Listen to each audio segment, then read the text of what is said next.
Whole sports all plays. Yeah. Whole sports all plays.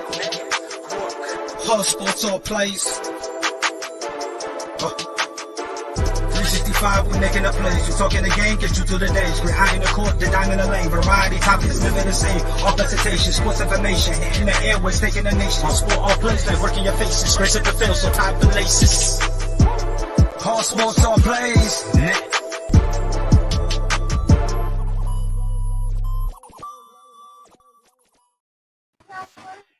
All right, what is up, y'all? It is football season. It is September. We are moving into the fall. And gentlemen, that can only mean one thing. It's football season. It's time for football. And luckily tonight on ASAP with the boys, I am joined with two of the best from ASAP. I got the Chai Kid himself. I got Mike Hughes representing the Windy City. My brother himself, Mike, how are you tonight, good sir? I was doing really good, and we had like a whole hour discussion, and then I traded for Cooper Kupp in fantasy about an hour ago because I was like, fuck it, he'll be back. And now Sean McVay just said it could be a pinched nerve or nerve damage in his knee. So I guess I'll just go fuck myself. That's fine. Don't worry about it.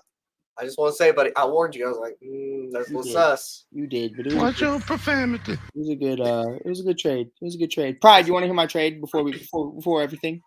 Please indulge me. Oh, brother, my brother in Christ. So, when you start out with that, it's gonna be a doozy. Listen, I think it was a good trade. I got Cooper Kupp for Jackson Smith-Njigba, Deebo Samuel, and Alvin Kamara. Alvin Kamara punches people in the face and is suspended 4 games. Or 3 games, pardon me. And Jackson Smith-Njigba is probably not going to be great in fantasy with DK and them there. You got fleeced. You got fleeced. Perhaps, maybe. I don't know. But if Cooper does come back. I don't know football. I don't know. Look, I don't know. When he said it, I was like, look, you can offer like Darnell Mooney and like Dalvin Cook for Cooper Kupp, and I feel like that's a like pretty decent trade. But yeah. That was my suggestion. So, you're like, yeah. But I got a good squad now, bro. You got a good squad? Bro, no, he does. He does. Overall, he has a great squad. For real? Yeah, bro, he does. You want to hear a squad? You want to hear a squad, Pride? Doesn't matter. Dog shit. Bro, you Watch your profanity. You want to hear the squad? Let me hear it. I'll be nice. We got all right. Bryce is gonna start laughing after the first name. I think I am. Go ahead. All right, I got Deshaun Watson. Hold on, it gets worse. Look, Brian, there's gonna be a happy ending in this. Just there's go a happy ride, ending. man. Just bear with me. Go ahead. We got Deshaun Watson, Travis Etienne, Jahmyr Gibbs, Christian Watson, Cooper Kupp, Travis Kelce, Terry McLaurin. And then on the bench, you have Dalvin Cook, Darnell Mooney, Mostert, Dalton Schultz, guys like that. Bro, you're getting bleeped, brother. You're getting bleeped. Respect, Chris. We're the Pride and I are dealing with Mike's fantasy football trades. Make a little bit of questions, but Mike's having to roll with it, unfortunately. Honestly, though, it's just nice to win one. I just is. like looking at Cooper Kupp. Yeah, That's fair. You call that a win? Okay. Taste your own. I can't forget to mention and introduce, of course, the man, the myth, the legend himself, the man who loves everyone on the spectrum. He is always down for them. Pride himself. Pride, brother. How are you tonight? Australia got to be stopped. Australia got to be stopping, bro. Like, I'm telling you right now, bro. Like, before I hated that country because like Australia's a country, right? Sure. Yes, it is. All right. I just want to make sure because I don't want a dude saying I'm not trying to get hit with a dude talk about quick name 3 countries. I don't want to get hit with that. So like I used to hate Australia because they have these weird animals and insects that just make no sense whatsoever. Like buddy, you could get bit by a snake, chewed up by an alligator, and pieced up by a kangaroo all in the span of 15 minutes. Now you're telling me that their television shows would just somehow one up what they do? That place is a mess, man. That place is a mess. Bless their heart, though. big ups to some of them need some big ups because woof, you feel me? So, but what a time to be alive. Can I rant real quick? Am I allowed to rant real quick? I mean, I just did, so go ahead. Just okay, because I free CM Punk, and I mean that. And if you get mad at me, I can't curse. Bleep you, okay? Can we not curse? I'm trying not to. Trying to be a better person. Nice. I'm trying to, although I am failing to be a better person, but I am trying at the bare minimum. Even though when you got people like me that I draw it out of pride, and I make Oh pride. my lord, yeah, 100%. Like, me and Tony cannot be at the same place at the same time because that dude, but free CM Punk, okay? I will say that to my dying breath. But like, how can you get in trouble for hitting someone at a hitting event? So here's the thing. I'm going to say this in a very nice way. Anybody else did what Punk did in terms of telling Jack Perry, that piece of garbage, that dog water piece of filth, to not use real glass. He's an idiot for wanting to do that. That's one. Two, you do not on live television try to go into business for yourself to try to, sell out to the smart marks. Talk about, oh yeah, it's real glass. Give me a break. Like, first of all, bro, my son's voice deeper than you. Okay, settle down. Okay, like, settle down. And I was about to say something wild disrespectful. But I'm gonna stop. But like, this is the part I don't get. And Tony, Mike, if I'm tripping, please let me know because I feel like that is your job. That if I'm out of control and I'm crazy and I don't know what I'm talking about, it is up to you guys to stop the casual on the panel. That is your job, right? I was never hired though. How could I get fired? I don't want people to get upset. Zoink Scoob, Rutro Racky. But I need some proper explanation here, right? To all the people that are mad at CM Punk, this is what they wanted. Like, are we gonna pretend that this has not been his shtick since back in the day? Like, he's done. Like if you rub him the wrong way or you wrong him, he will say something to you. He's like, this is why, and only certain people can tolerate it. This is why guys like Bryan Danielson, Samoa Joe, Jon Moxley, to an extent, Seth Rollins, but he's still kind of sensitive. So, but I'll still put him in there. Those guys can have a conversation with Punk because at the least they understand, okay, if he's being rough on us, it is what it is, right? I've never in my life seen a guy get so much flack for defending himself. Hangman Adam Page is a mid-tier bum who had the worst title run in the history of AEW. Now everyone is trying to retcon it because now they all of a sudden hate Punk. Right? AEW releases Colt Cabana, and then this Hangman Adam Page, this bum, this generic dog water cesspool of a bum, okay? Like, if anyone here knows anything about Japan, this bum isn't even on the level of a Yoshihashi. And that dude is freaking generic and mid as they come. I'm hot right now, bro. I'm hot, okay? Because if anybody else did what CM Punk did, they would be revered. They'd be worshipped. They'd be honored. These same bozos that are mad for what Punk did are the same ones that deep-throat The Undertaker when Shawn said he wasn't going to put over Stone Cold Steve Austin. They're the same ones who deep-throat The Undertaker when he sat in Gorilla, taped his fist up, and watched the monitor. They're the same ones who deep throat him. They're the same bozos that deep throat anybody else that did it. Whenever Stone Cold stepped up for the locker room and did the right thing and protected the business, that's fine. But when Punk does it, all of a sudden he's the bad guy. I think with Punk though, the thing that, and you better watch your mouth. If you disrespect Punk, so God help me. No. It's because of how he comes off. And it's because it seems like every time you turn around, he starts out cool with somebody. So like Colt Cabana, for example, he was cool with Colt Cabana. And then all of a sudden, because of the whole like medical doctor thing, the lawsuit that he had with WWE, it was like, okay, now he's not cool with Colt Cabana anymore. But then he comes to AEW and works with him. Now, don't get me wrong, I get the protecting the business because I agree he is right in that matter. Like you don't there are certain rules that you don't break in WWE. You never break the fact that it is scripted. Like everybody knows it's scripted, but they're not gonna sell that because that's like the whole thing of the story. But I don't know.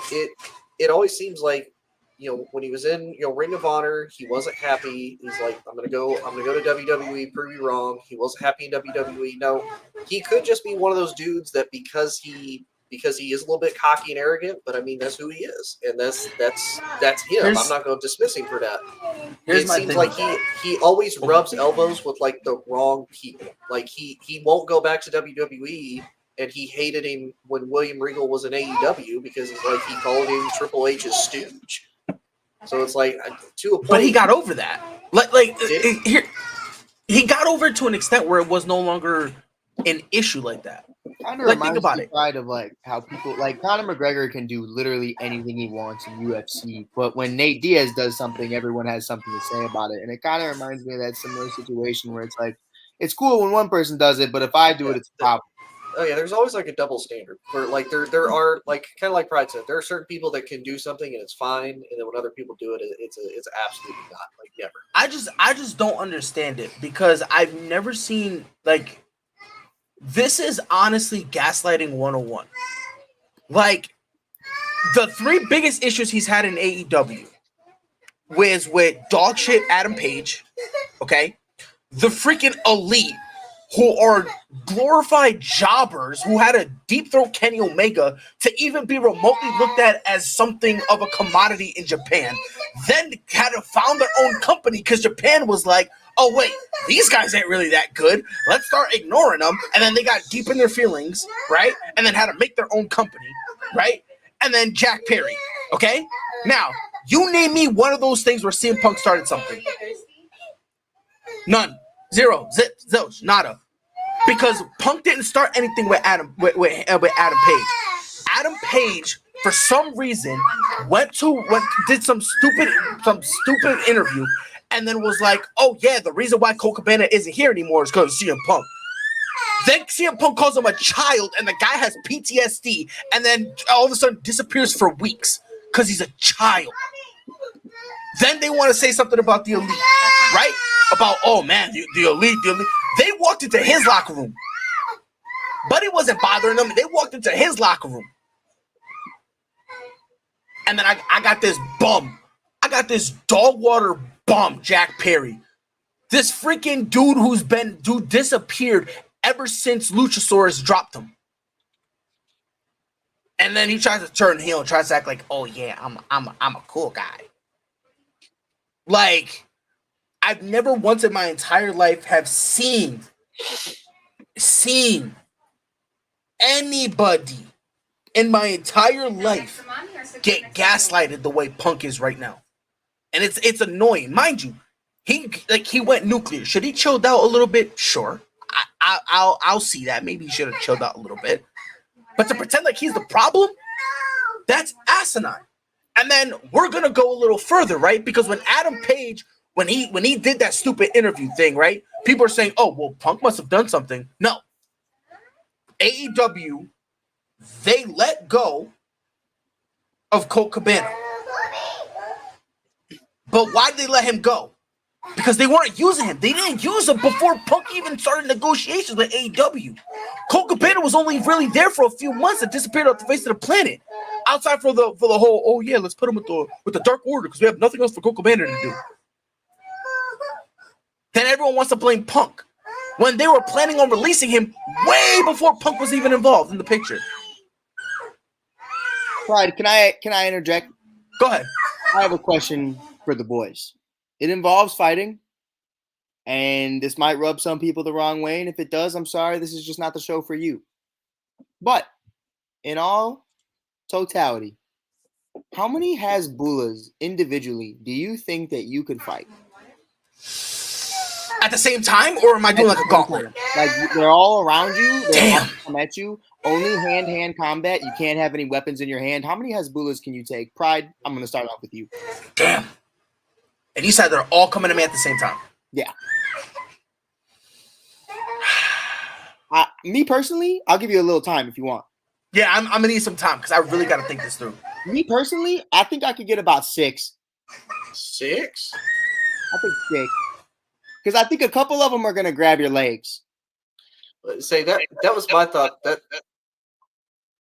That's why I was going to go with like 3. Oh, I'll kick a few of them in the face. Well, that was my plan. Like you throw a couple knee shots in the face, Right. You hit them, but then because then you always got to worry about that either extra one or that one Right. that gets back up and then grabs you by the legs. That's why Right. I was almost going to go like 3. I like 3. I just feel like with 6, so like hear me out, right? So I see your 3, but I also utilize how much they weigh compared to us. So you can also use your hands and throw a couple around. So That's what I'm thinking too. Because Right. me personally, I think 10. I think 10 is like. I think you're a bigger guy too, so I think like 10 is. Well, yeah, I'm fat, so I can sit on 3 of them and like kill them. All right. And then I'm dead. That's it. Like, you feel me? That'll be my fatality. I just sit on them, right? So like, I really genuinely feel like 10 is probably a solid number. Although I could be also stretching it too. You know what I mean? Right. I do think because it is Hasbulla after all, right? Okay, wait. So this actually leads me to a counter question for you, Mike. Okay. So it was already asked, like, how many toddlers would it take to stop Derrick Henry? How many Hasbullas would it take to stop Derrick Henry? To stop Derrick Henry, I'm gonna surprise the world. I think less than 10. Less than 10 to stop Derrick Henry. That man is a lethal weapon in Russia. Wait a minute. You know what's been taking Russia so long, right? With Ukraine, they just haven't sent Hasbullah. Oh. I'm asking the important questions here. So Pride, what I'm taking from that is you are better than Derrick Henry because you could take 10. Derrick Henry takes less than 10. That's exactly Well, the difference. Hold on, but the difference is Pride, double down. That's exactly what we're saying. Well, I mean, I'm better than Derrick Henry. Fuck him. But that's not the point. The point is like, you know, I'll beat up Derrick Henry. You feel me? Thank God he's not watching this, by the way. Go ahead and say it, Pride. Say that Ryan Tannegoat carries the Tennessee Titans, not Derrick Henry. Bro, without Ryan Tannegoat, Derrick Henry will just be Henry Derrick. Like we that's not what I said on the mention. Who gets Derrick the ball? Thank you. Thanks for coming to my TED Talk. Lols. Anyways, bump them. I will say this though, like about Hasbullah and Derrick Henry. I think it's easier for them because the thing is like they're small, right? So all they got to do is really grab his legs and trip. You know what I mean? Like biting him. But what if he stiff arms him? Well, but here's the thing. If it's me, it's fine. If he stiff arms a Hasbullah, do you know how low he got to get? Pause. Oh, he got to get low. What? Like, buddy, he ain't no stiff armor no Hasbullah. Let's be honest though, he stiff arms some dudes pretty low. Like he ain't just do it and then stop. Like he keep going. Nah, but not like Hasbullah. Bro, Hasbullah is, you know, he's like he got that Australian in him, you know.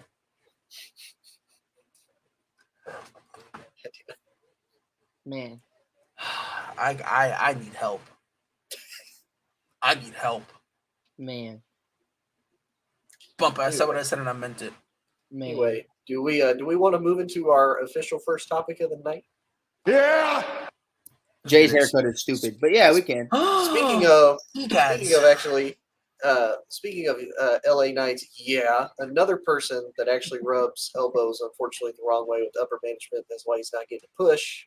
Bullshit. Anyway, first topic of the night, we're going to talk about some college football in week 1 and the fact that primetime Deion Sanders, his debut in a Power 5 conference with number 17 TCU hosting Colorado, takes an L from Deion's Colorado Buffaloes, his completely revamped roster, his transfers from Jackson State. Pride, I'm going to start with you, sir. What is your take from this, and are the Buffaloes, should they be taken seriously this year? So first thing is I didn't think they were gonna win, right? I thought TCU putting a 42. I saw that coming from a mile away, and I think everybody did. I think the surprise was Colorado putting up 45. I think that genuinely was the surprise. Now, should Colorado be taken seriously? I'm gonna say yes to an extent, and the only reason why I'm saying that is because defensively, you can't be looked at as legitimate if you're gonna continuously give up 40 plus points. right? So what I saw from them, I kind of liked. Defensively, there is some questions that I kind of have because it's like I said, man, you giving up, you giving up 42, you're not going to be able to win football games like that consistently. But I do think it's a step in the right direction, at least offensively. I think they had four receivers with 100+ yards, and one of those receivers, I forgot Buddy's name, but he was playing defense and got a pick. Travis Hunter. What? Yeah, Travis Hunter. Yeah, homeboy was playing two ways, which bless his heart. I just, my only concern really, and on top of that too, only 6 penalties. Yeah. Like I think that was very telling because you're looking at a team that was like, yo, this moment is not big. This is not big for us. Like we're kind of just, we're chilling, we're vibing, like, So it was very, I in terms of that, I thought it was very impressive. I'm gonna give Deion Sanders the benefit of the doubt, right? I'm going to say you can take this team serious. I'm gonna give him the benefit of the doubt. That being said, there's going to be some improvements defensively because if you continuously let teams put up, 30, 35, 40 points on you consistently, it's not going to be looking good for them long term. So, I said, I'm going to give them the benefit of the doubt, but they got to work on that defense. So what you're saying is they shouldn't try to copy what USC is doing the last 2 years and just have people like on the field for defense, but don't actually play defense is what you're saying. Exactly. 100%. 110%. Because you already seen it. You already seen it with USC, right? Like, USC looks like I don't want to say they look like bums, but they look like bums. I think that's fair enough to say, right? Especially considering the expectations. And their offense really isn't the issue, Say they let San Jose State drop 28, and it was like 21-14 at half. Like USC was only up a touchdown at half. Right, and again, it just comes down to the fact that USC's problem is they can't stop nobody. Like you hand me the ball, and I'm rushing for over 200 yards with 3 touchdowns, right?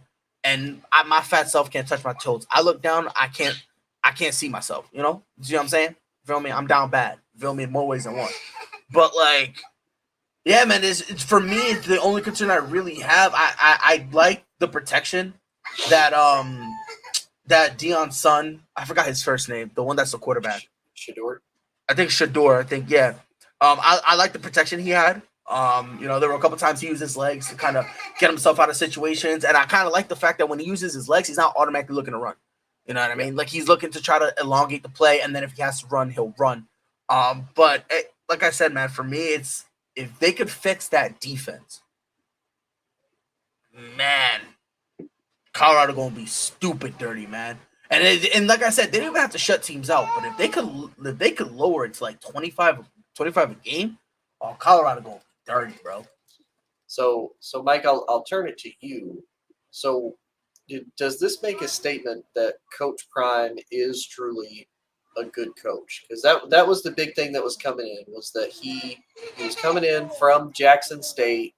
He took a HBCU, made it extremely good in his 3 years that he was there. He comes to a Power 5 conference. He basically goes against every traditional norm, gutting the roster, bringing in transfer portal players. And in his defense, this was a team that was 1-11, and he had to basically start from scratch. Do you think now people look at Deion and say, you know what, he is actually a legitimate coach, he knows what he's doing, he can make it work? Or is it too early to tell with just one win so far?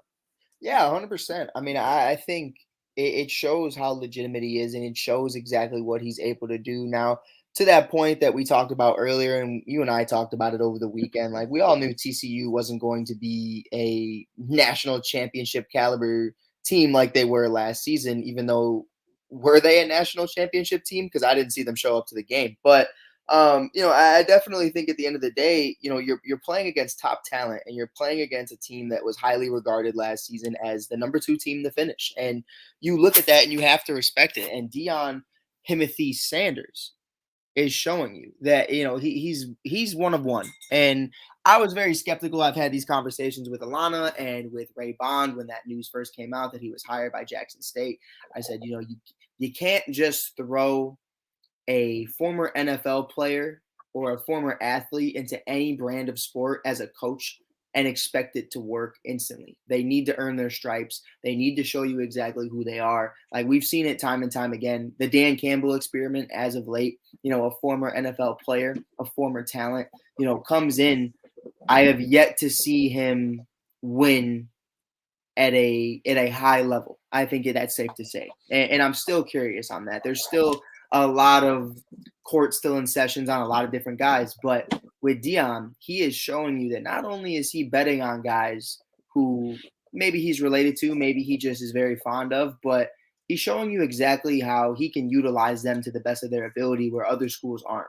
Sanders' son just potentially went from a couple years ago being a 5th to 7th round pick to potentially being a first round pick if he continues the play that he's at right now. I'm not expecting 500 yards or 400 yards a game, but I mean, if you can give me 270 to 300, that kind of range with the way he's playing right now, and they're winning games, I see no reason why his son doesn't go in the first round, especially when you look at his draft class. And I'm really excited to see what it means for him moving forward. It's really cool to see this going down, especially for a guy you just grew up watching and seeing him just take over on this level, especially with, Pride and I talked about it over the offseason, his health concerns and his health issues throughout this offseason. A lot of people didn't know what was going to happen with him. He's showing up for these guys and they're showing up for him. Yeah, and I do agree with Shedeur. I do agree. I think he went from a guy that would go 5th to 7th, even possibly undrafted to, he throws 510 yards in a game, looked super sharp. Like you said, whenever he would run, it wasn't like he was looking to immediately run. It was escape the pocket, try to extend the play. He did a really good job on that. And even if he isn't giving you, 400 or 500 yards every game, the potential is there. That the ability for him to do that is there. You just have to be able to put him in the right situation and make sure he has the right pieces to be able to do that. But no, I mean, I was excited. It was the 4th highest stream game on FS1's history. Well, Fox Sports history for college football. It was the 4th highest stream game. So I mean, it was good. And the question I have for both of you guys is the new AP polls came out on Tuesday, and Colorado is ranked number 22. That's fucking absurd to me. So do you guys think that they deserve to be at 20? Because I'm not gonna lie, and I've talked about this with Sam and Dalton on Big Talk before. I kind of hate the AP system because Duke went from like not ranked at all to I think they're like 20, 21 right now. Can I ask you a further question with that? Mm-hmm. Where's Clemson? Clemson's ranked 25. They went from 9 to 25 because of a loss. So all I'm asking for is the consistency, because Pride and I talked about it before this a little while, and you have those conversations about, okay, what did I just say? They beat the number 2 team in college football last year. Yep. And you're not even in the top 20? Like, I'm not asking you to be in the top 10, but top 20, please? Yep. Top 19, top 18, please. Top 21, please. No, that's fucked up. Yeah. They were number 17 before that law, and now TCU's not even ranked anymore. Good. For me, it's so obviously I understand why they put them at 20. Right? Yeah, you said they're what, 20? I know they're Colorado's 22. Colorado. I think Duke 22. Is 21. Okay, I understand why they got them on the outside, right? I kind of do understand it a little bit because in their mind they're like, well, we're not going to skyrocket these guys, They don't want to skyrocket them, Right. That was kind of my thing. I do and I don't. Like they got a good enough quality win to be ranked, but yeah, I wouldn't necessarily put them up that high. But right. I do agree with Mike. Like you beat the number 17 team, you beat the team that finished second in all of college football last year. But this is why a little bit of credit. This is why I've said this before, and I'll say it to my dying breath. I don't think it's a smart idea to just go based on strength of schedule. I don't think that's a smart idea because by that logic, then no matter if Clemson won or not, they should have went down. Right. Because they played an unranked team. Right? 100%. And it's like TCU what are we doing? getting booted. They should have been booted regardless because of the fact that they played an unranked team. You know what I mean? And this is why I don't like the AP. It's inconsistent. It's like the inconsistency is just too much because they'll boot TCU out for losing to an unranked team, yet Clemson is still a top 25 program. And don't forget, Pride. Alabama can lose 3 games last year, and they're still in the top 5. And that's another thing too. Not only that, but here's the other issue I have with that. Another issue I have with that. I have the like, I'm looking at a bunch of kids, right? And when I'm talking about Clemson, right? Mhm. Who they lost, and I understand the score wasn't as bad as people are trying to make it out to be. But I think it was by far the most embarrassing loss. I think they'll probably have this year. You know what I mean? Well, not only that, But well, kind of to your point, Pride. They and Dabo Swinney even touched on this, and Mike kind of brought it up. So we'll kind of segue into this with Clemson. Dabo Swinney brought up in the interview. I think he said Clemson was like 158-0 whenever they would pass for over 200 yards and rush for over 200 yards. You got over 400 yards of offense. You got into the red zone, close to the end zone 3 times, and you came away with 0 points out of all of that. Like that, like you said, the score doesn't necessarily look bad because it's 28-7. right. Like, okay, like that was kind of a close game. Maybe it was like a big defensive blow. It really wasn't. It was Clemson legitimately shot themselves in the foot, and Duke was Every like, time. let's capitalize. Like we And that's kind of like my issue, right? Where like this is like and this is why I say it just doesn't make sense because if you actually watch the game and you put the context in there, personally, I think TCU should still be ranked. Because, yeah, they lost, but it was a heck of a game going back and forth. yeah, Offensively, Colorado was showing something. I mean, Clemson looked like, I'm not trying to be disrespectful, but they looked like bums. Yep. They literally looked like bums. And it's to the point that people are making jokes. This is how Dabo Swinney looks like without Deshaun Watson or Trevor Lawrence Sunshine.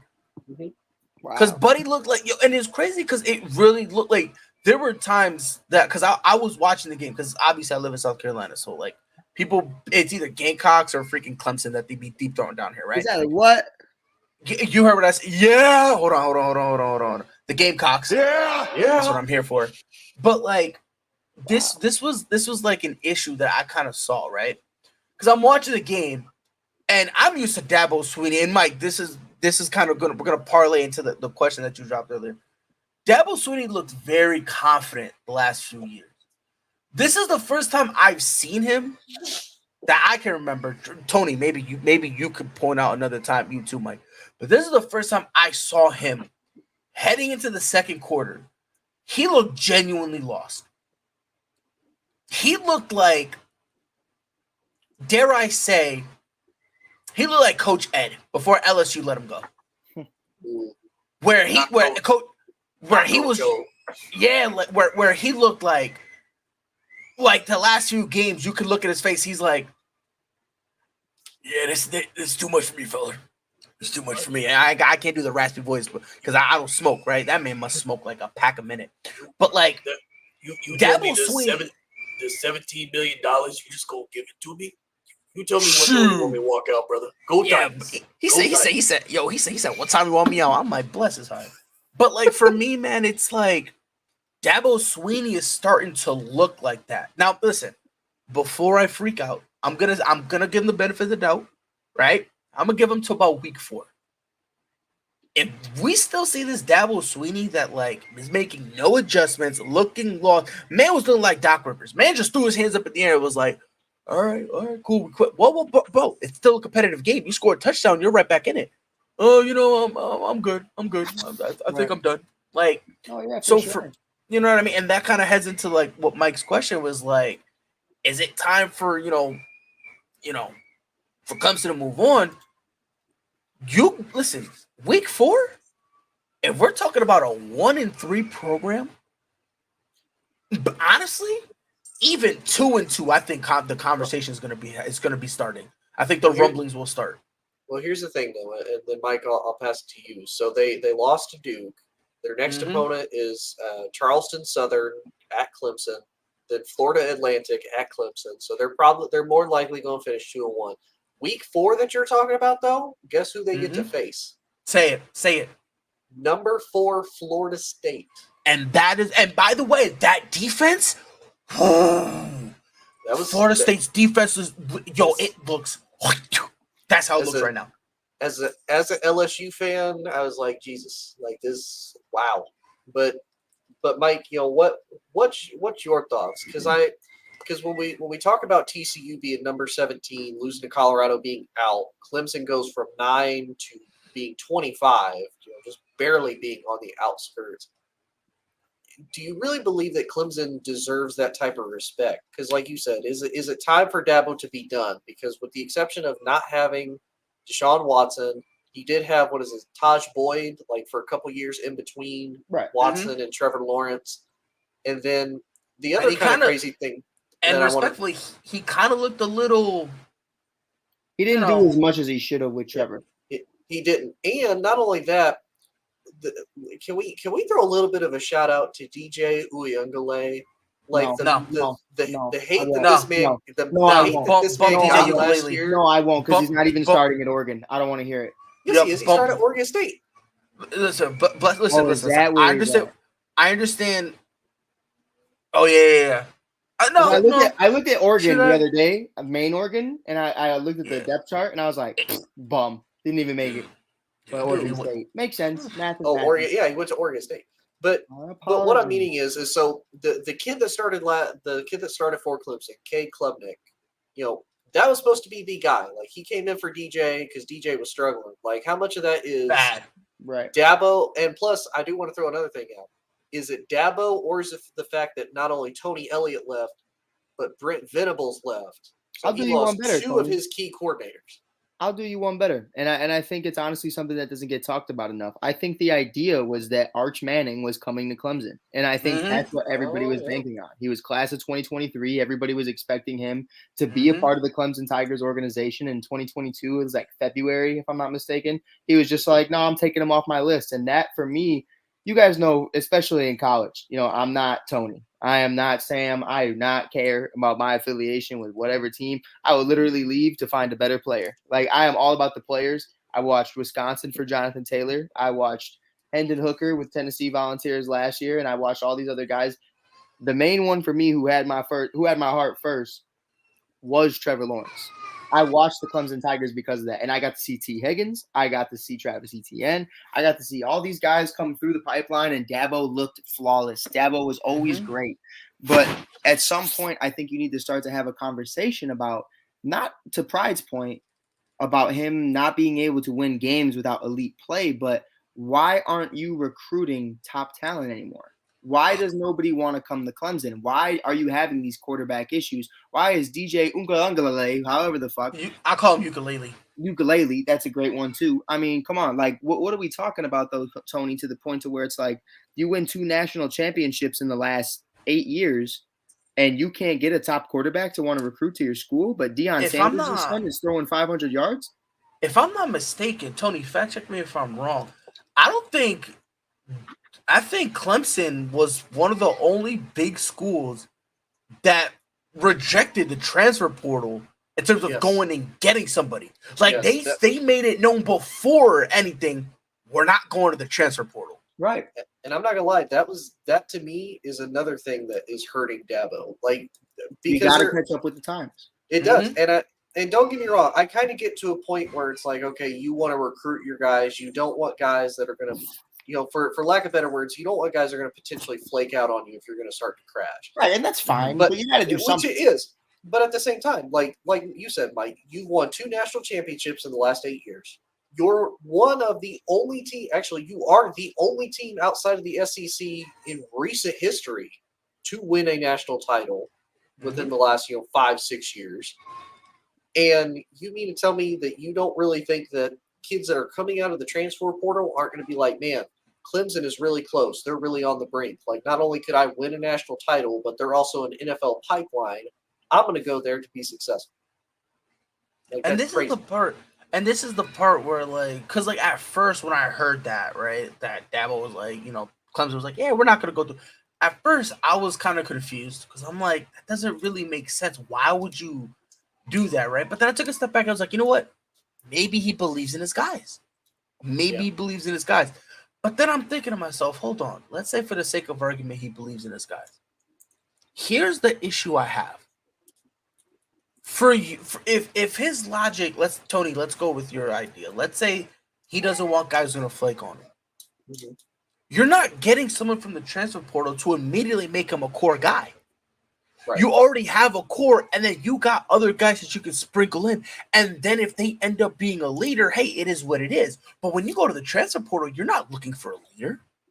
You're not looking for a guy to be like, yeah, we're gonna plug you in. That's not what you're looking for. You're looking for someone who can come in and fit around what you have and then go, okay, now let's see what happens. Because more times than not, they end up kind of being a cog, fitting in and being like, you know what? I'm comfortable here. To Tony's point, look, I'm trying to win.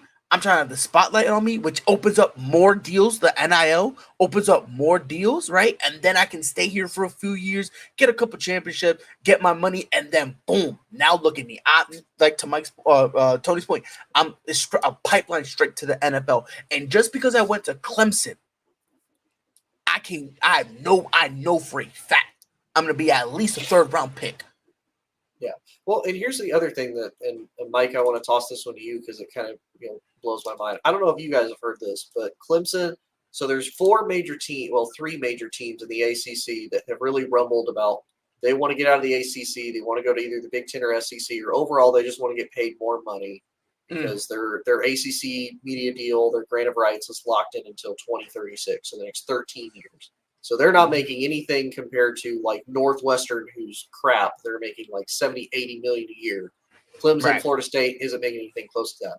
Mhm. The idea behind that, though, is you get that money because then, okay, now you're not only going to be able to upgrade your facilities, which really don't matter as much, but to Right. Pride's point, with NIL, now you have the money to pay guys, to pay transfer portal guys. Like you said, Mhm. Pride, you may not necessarily have to start them immediately, but you can build a core group around them.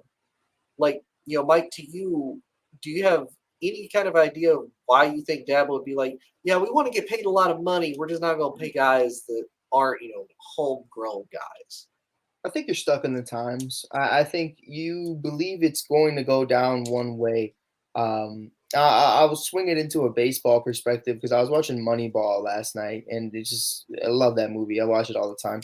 But the understanding of like how far analytics have come and how far the scouting has changed from just old white guys who are sitting down and watching a baseball game to just looking up stats and basing everything off numbers and metrics. And where a lot of people back then didn't even, in the early Red Sox days, in the early 2010s, like that was not a thing. And it quickly became that because of guys like Theo Epstein, because of guys who are doing this and who are really understanding the game from a different perspective. And that's kind of where we're at right now with college football is like, okay, you're not used to it being about financials. You're not used to it being about recruiting isn't the top priority anymore. I don't care what school you went to. It's all about the money at the end of the day, just like the NFL.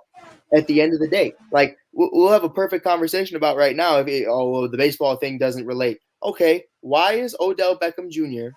a Baltimore Raven and not a Dallas Cowboy? At the end of the day, it came down to $15 million. Mm-hmm. And it doesn't matter. It doesn't matter. No one cares at this point, especially a kid who's 18 years old and is not promised making it to the NFL. If I can get millions of dollars now to help not only pay off my debt, but hey, fuck it. Maybe after college, I'll just hang out and be cool because I've made enough money. I mean, look at LeBron James's son, who hasn't even played a single game in college, but has all the NIL deals in the world. He's set. He's cool. He's streaming. He's doing his thing. He's living his Ben Simmons life. He's vibing. And Yo, it's chill out. No, but I meant that in a good way because he's 18. That's what I thought. That's what I thought. Because we're not disrespecting Ben Simmons. We're not. Oh we're not, no, yeah, we are. I we thought ain't you were doing not. that. I thought you Wow, were Nico Horner a bum. Hey, yo, that's fine. Best Yep. second baseman in the league. Anyways, Lols.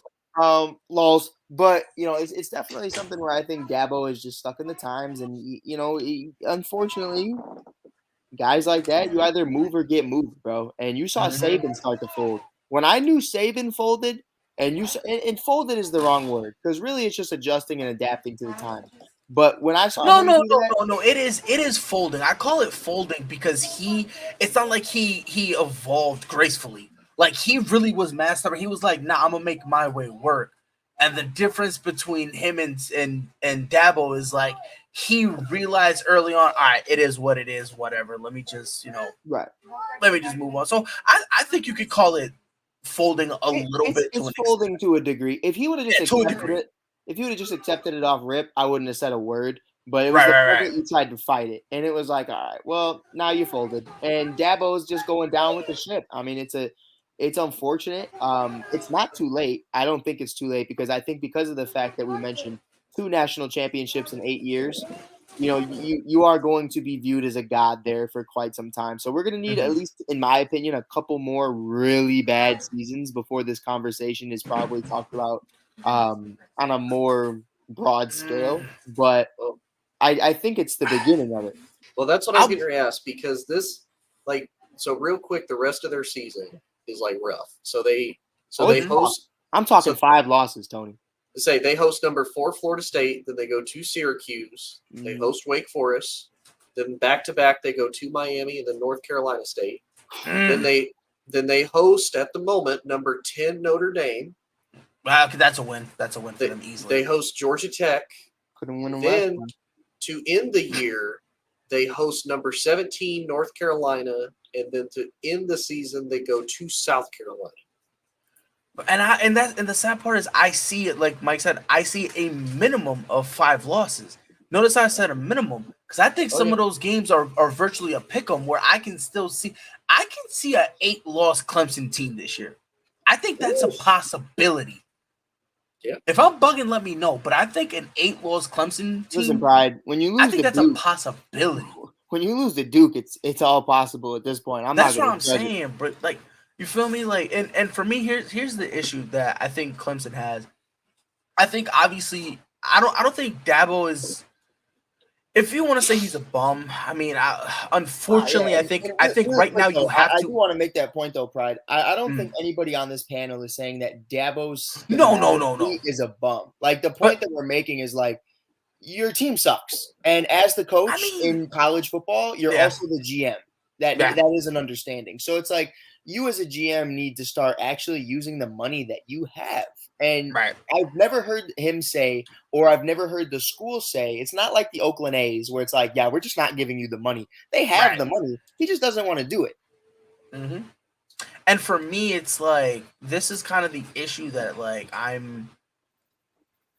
So for me, if you want to say right now, because obviously a lot of people are going to be prisoners of the moment. If you're going to say Dabo Swinney's a bum, right? Unfortunately, the sad reality is you have to entertain that conversation.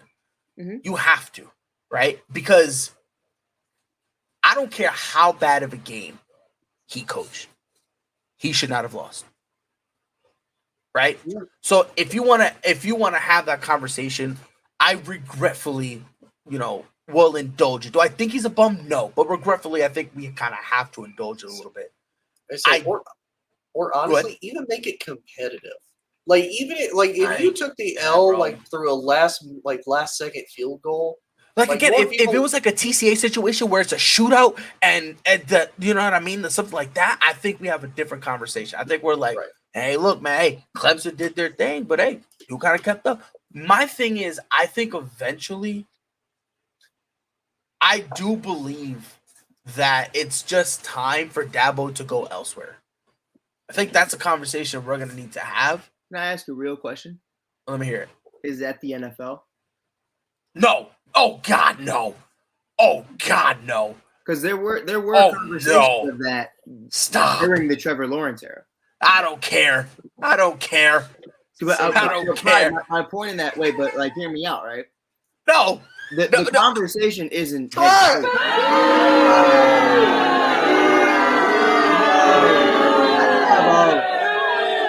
But if you take away the GM point of it and those conversations of, the recruiting and all that other stuff, and you just allow this guy to call plays, I could see a conversation about it. No, I take him don't. over Matt Nagy calling plays for Kansas City right now. That's fair. But I will say too, though, Okay, that's not fair though. It's Matt Nagy. That's not fair. But is he in the NFL? As a coordinator, Nathaniel Hackett gets a job. But we all know why Nathaniel Hackett got a job.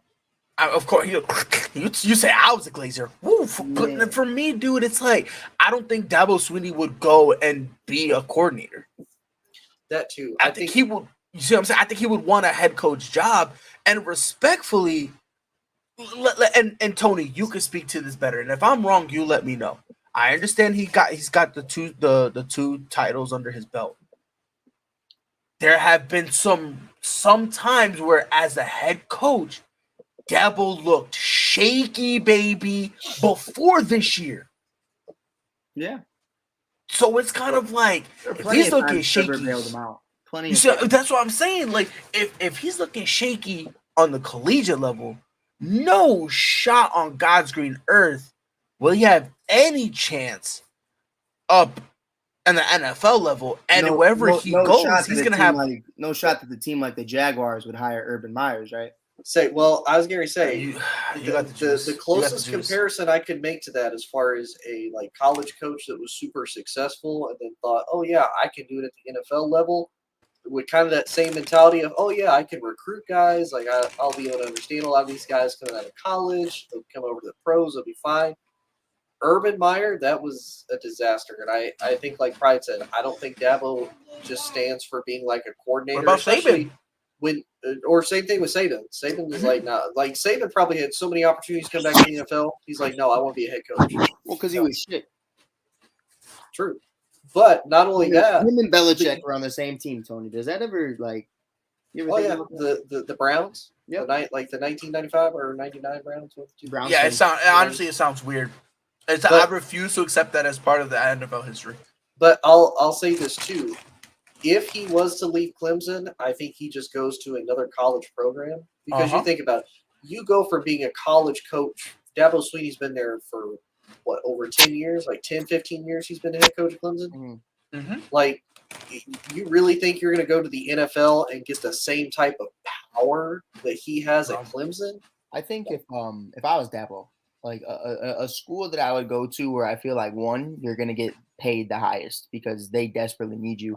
I think you got to stay Midwest. I think a team like Northwestern going through what they're going through right now, a team like Iowa, all I got to do is say the word Iowa. I'm going there this weekend. Sure. I don't want to go there. I want to throw up right now. But give me the Mucinex because I'm ready for round 2. But let me ask you something, Mike. What's up? Let me ask you something. I don't think he should go to a school like that unless he's willing to change his ways, because if you think what's going on at Clemson is bad, you put him at Northwestern, you put him at Iowa. Hey, matter of fact, I'll be even nice. I'll BYU.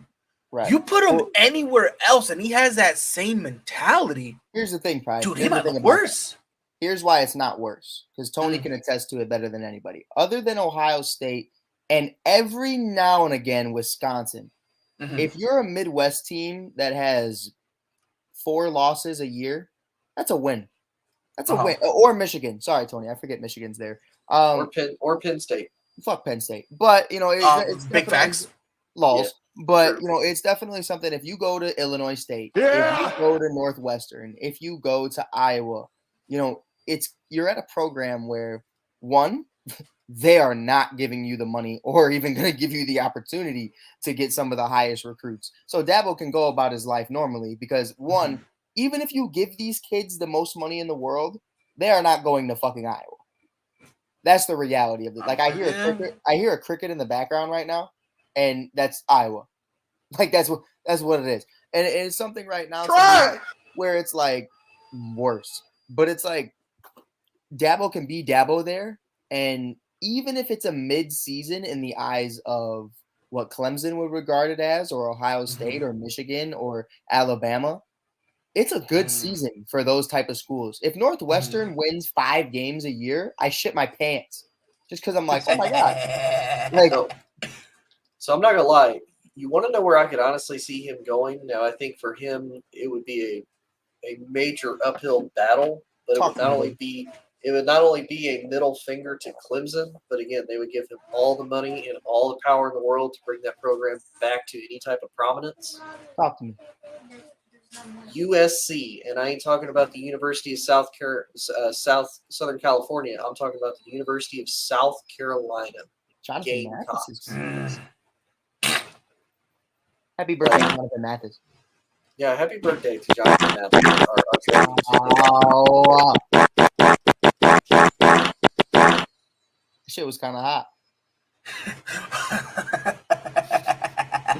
Say, I'm so fired. say you Okay. good, bro?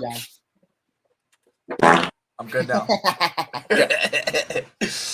But now, honestly, USC, I think that's possible. That would be because I mean, and by the way, Mike, you know what the USC, you know what team name it is? Gamecocks. Yeah, that's right, nice cock. But I will say this, man. I don't. If I'm Dabo, wherever I go, I do kind of need a reality. I'm playing Minecraft. Bump this, man. I just heard the piano go off. I'm playing Minecraft. But I do think wherever he goes, he's gonna need to change his mentality a little bit. Because the reality of the situation, man, is like, I don't care where he goes. True. It doesn't matter.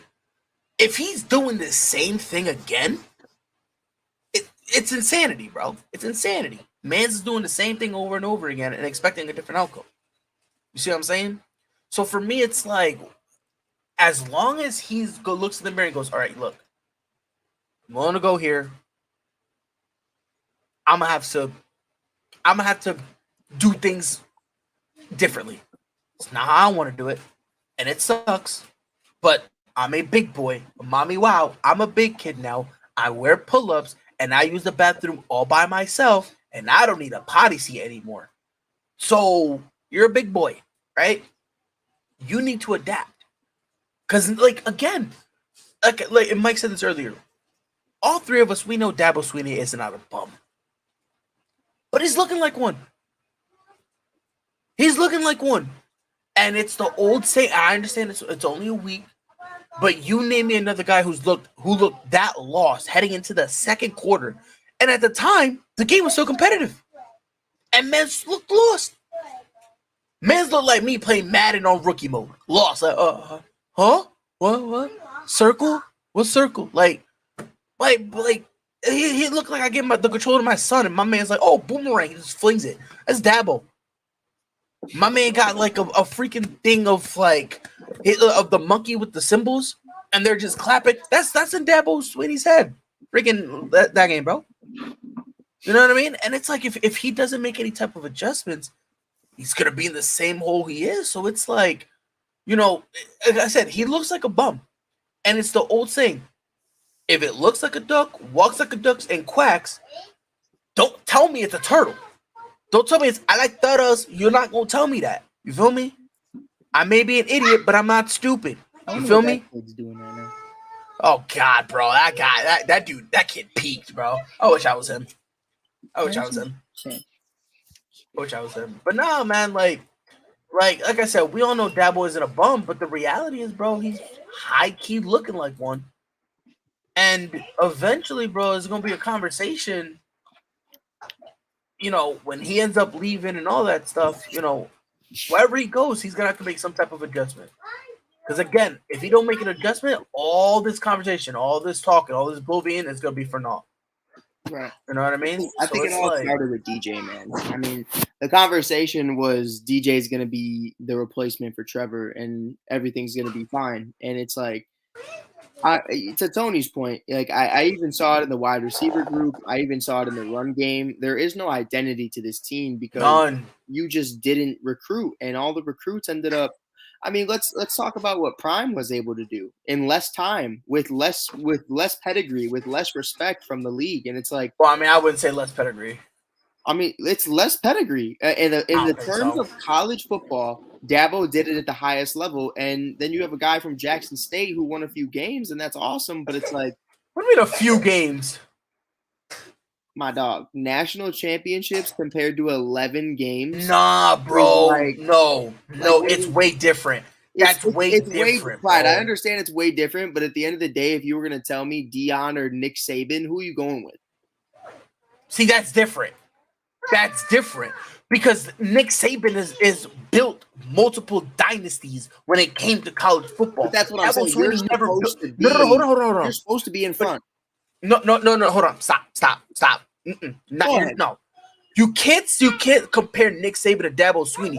Dabo Swinney never created a dynasty.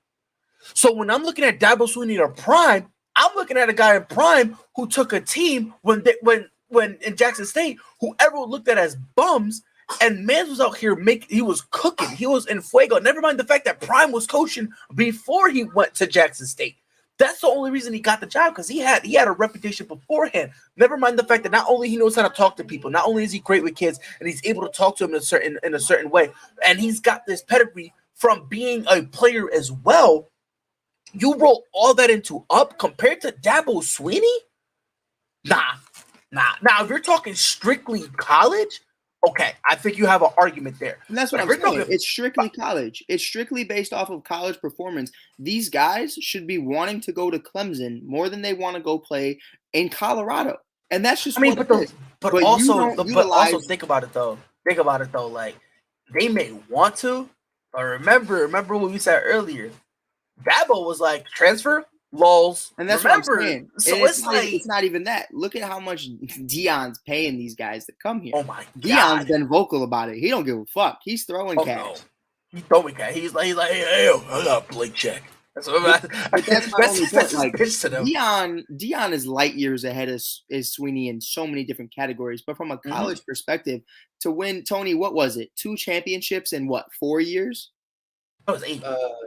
In that span, as it sits, it's 8. Yeah. But he did it in like 2016 and 2018, correct? Oh, okay. So you're talking about like the first one and the last one type. Right. Okay. Yeah. So it's not a dynasty in Saban's regard, but it's definitely something where you look at it and you go, hey, listen, this is a program that has built consistency, that can do something, that has built number 1 overall picks, guys like Deshaun Watson, Deshaun Watson, who after everything still ends up getting over $200 million.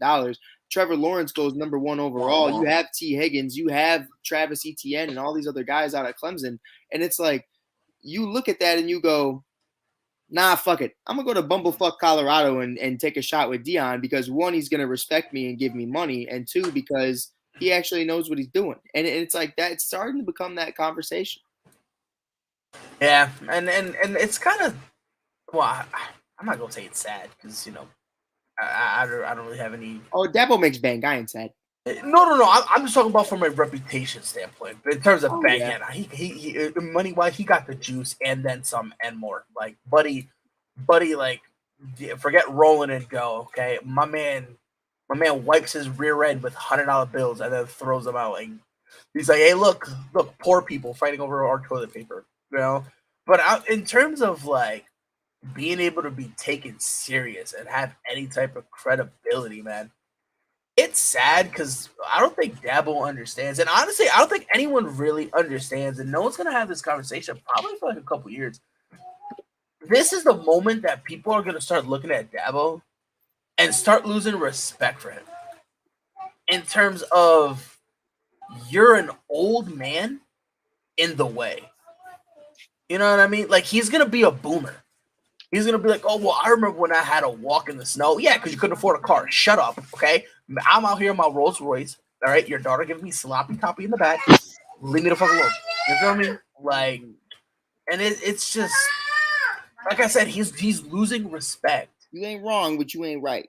You feel me? Like, you know what I mean? I said what I said and I meant it. Fire me. But, like, for me, man, it's like, I genuinely believe Dabo is starting to lose. Well, I'm not gonna say he's starting to lose respect now, but if he doesn't change, this is gonna be the genesis of when we look back. People are gonna say Dabo Swinney was never good, and this is gonna be the genesis of that conversation because they're gonna look back and go, "Oh, well, he should have done X, Y, and Z, and for some reason he didn't. Why is that? Oh, he was a bum who got carried by Deshaun Watson and Trevor Lawrence. Whoa. Like think about it. Like, eventually, that's going to be the conversation. Whether or not you agree with it. Yeah, I don't agree with that. I just think. And I don't either. But the reality of the situation is if he doesn't change this in, like, the next 2 years, right, that's going to be a conversation that anti-Debo people are going to start spraying out. Because think about it. People have been hating him for quite a little bit of time. It's just now that the hate is starting to become slightly acceptable now. Right. I also think, You know what I mean? for our last point on that, I was wondering how you really felt about, that real conversation about, listen, big time networks, ESPN, FS1, they're not going to have this conversation right now. But to Pride's point, like 2 years from now, if and when it becomes a conversation, it will circle back to the DJ Ungalungale, whatever the fuck era, and then it'll come back to this season. And that's the thing too. If DJ looks like shit. He had what, 5 touchdowns in his first game for Oregon State? Yeah, I'm gonna be honest here. Against who? I'm not doing that. I'm not doing that. I'm not doing that because Debo lost to who?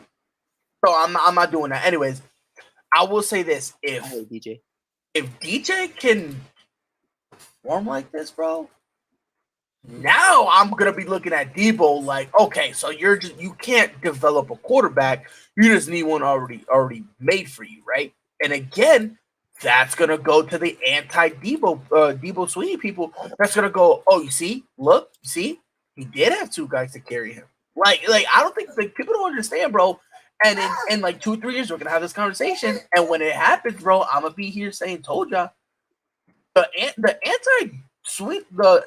anti-Dabo, the slander, it's coming. Pause. Like, I don't think people understand just how close it is, bro.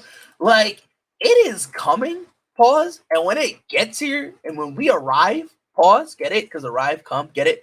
But when we get there, bro, oh my days, yo, the internet is it's gonna be funny, bro. I'm just gonna be standing back watching in amazement. I really am, bro, because this is gonna be hilarious. Oh yeah. Let's see. They say because DJ went to Oregon State. So they were number 17 last year. They went to the Las Vegas Bowl. They beat Florida 30-3. I was like, wait, was it Oregon? Is it Oregon? I think it's them. Didn't they just beat someone like 81-7? I think it was like Portland State, or is that that's Oregon? Yeah, that's Oregon. Okay.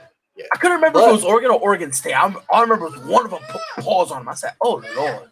But Oregon State beat Oregon last season. Like, they actually finished really well. So this was a stacked roster. They bring DJ in.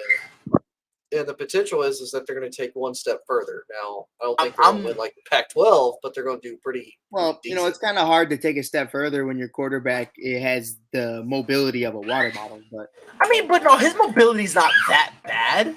At Clemson, it was pretty bad. No, this is what I genuinely believe it was. And Tony, if I'm wrong, I want you to back check me. I think it's like week 5, he took a hit. It was like 5 or 6. He took a vicious hit that everyone was like, "Oh, he's dead." Nah, fuck that. And ever since then, I don't know, man. It's just like me personally. I think his confidence disappeared. It did, and especially midway through the season. And I don't think anybody ever went to him and was like, "Hey, kid, believe in me. Relax. Take a deep breath." I don't think anyone had that conversation with him, and I genuinely believe DJ was waiting for it. I think he was like, someone's gonna come tell me it's okay. Someone's gonna tuck me in with milk and cookies. But that's the thing. You're a quarterback. I don't need to tell you that. I mean, to an extent, when everyone's saying that you're about to get benched. If you're the quarterback, I shouldn't have to tell you that. Like Brock Purdy being the last drafted fucking pick, going to Iowa State, just dealing with bullshit year in and year out, still had that mentality of I'm going to be a starting quarterback in the NFL. No one ever had to tell him shit. I mean, but I understand that, but the difference between, in my opinion, and again, Tony, if I'm wrong in any aspect of this, I want you to come in and say, "Pride, shut the fuck up," because you don't know what you're talking about. Brock Purdy had a legitimate chance. At what? Like they gave him a legitimate chance to be a starter in the NFL, right? Like every place he went to, he went to San Fran. Oh, right, but they still give him an opportunity because think about it, if it was anybody else, they would have stuck with Trey Lance, right? But the thing is, I don't like think him DJ enough to keep him on the roster, right? And I think the thing with DJ, and mind you, last year I was anti-DJ.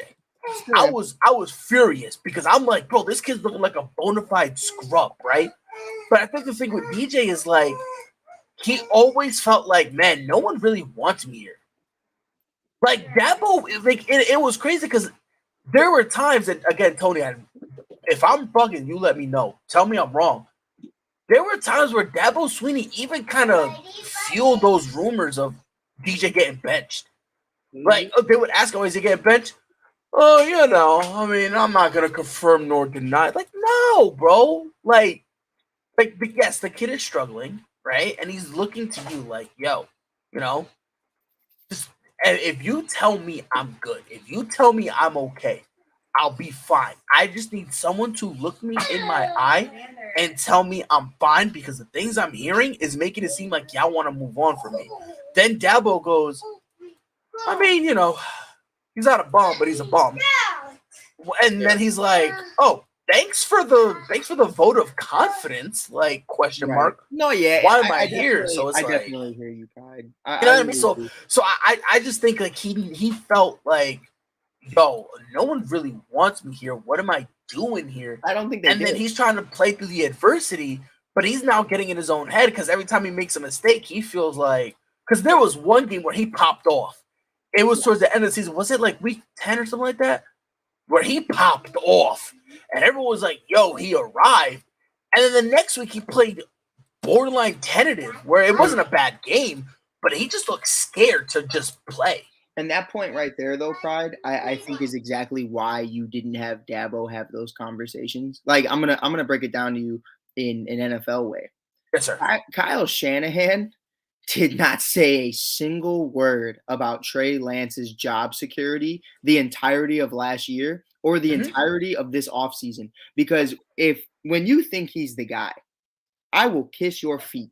That's what it is. Deshaun Watson, and he'll probably like it, or Trevor Lawrence, you know, with Sunshine also might like it, but, you know, a whole different thing. But it's definitely something to where if you know that's the guy, you're going to protect him at all costs. There aren't even questions about if that's the guy. Now, for Dabo, I feel like towards the end of that season, when you start to lose that security, for DJ, you start to lose that feeling of security because Dabo started to realize I was wrong about this guy, at least at Clemson. Not saying that DJ can't be that guy later on in Oregon State. Not saying if he goes to the NFL, he won't have a good career. But for Dabo's scheme and what Dabo wanted to run, he realized, yeah, DJ's just not the guy. And unfortunately for DJ, Dabo is shit at hiding his emotions and hiding his feelings because he's kind of just an open book. You could see it on his face. You know, he's a very emotionally led guy. You could always see him smiling, walking around, having a good time, kissing babies. He was not happy whatsoever last year. You could see it. And you're starting to see it even more now. So I think that's why you don't see that really in the same sense of Trey Lance. Yeah, bro, we're not going to give you this false sense of security because it's just not true. And it's a cutthroat league, and we're just going to ride out this season together, and we'll figure it out in the offseason. And obviously they did. Right. I mean, it's shitty, I don't know. But yeah, I mean, I just felt like I think this conversation would be different if Dabo sat down with DJ and was like, look, bro, gave you the opportunity. It ain't it, bro. And you know what?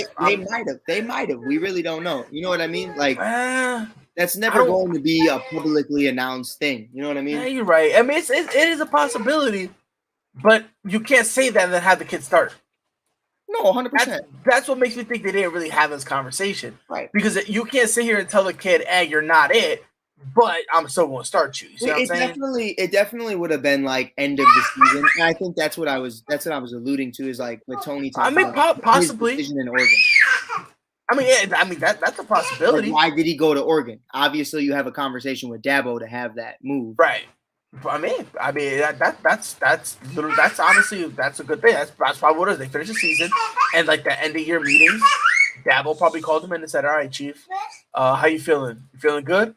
Great. You about to feel bad right now. Get out of here." You feel me? I think it was the other way. Tony, how do you feel about it? I feel like DJ was the one that kind of said, "Hey, I'm leaving."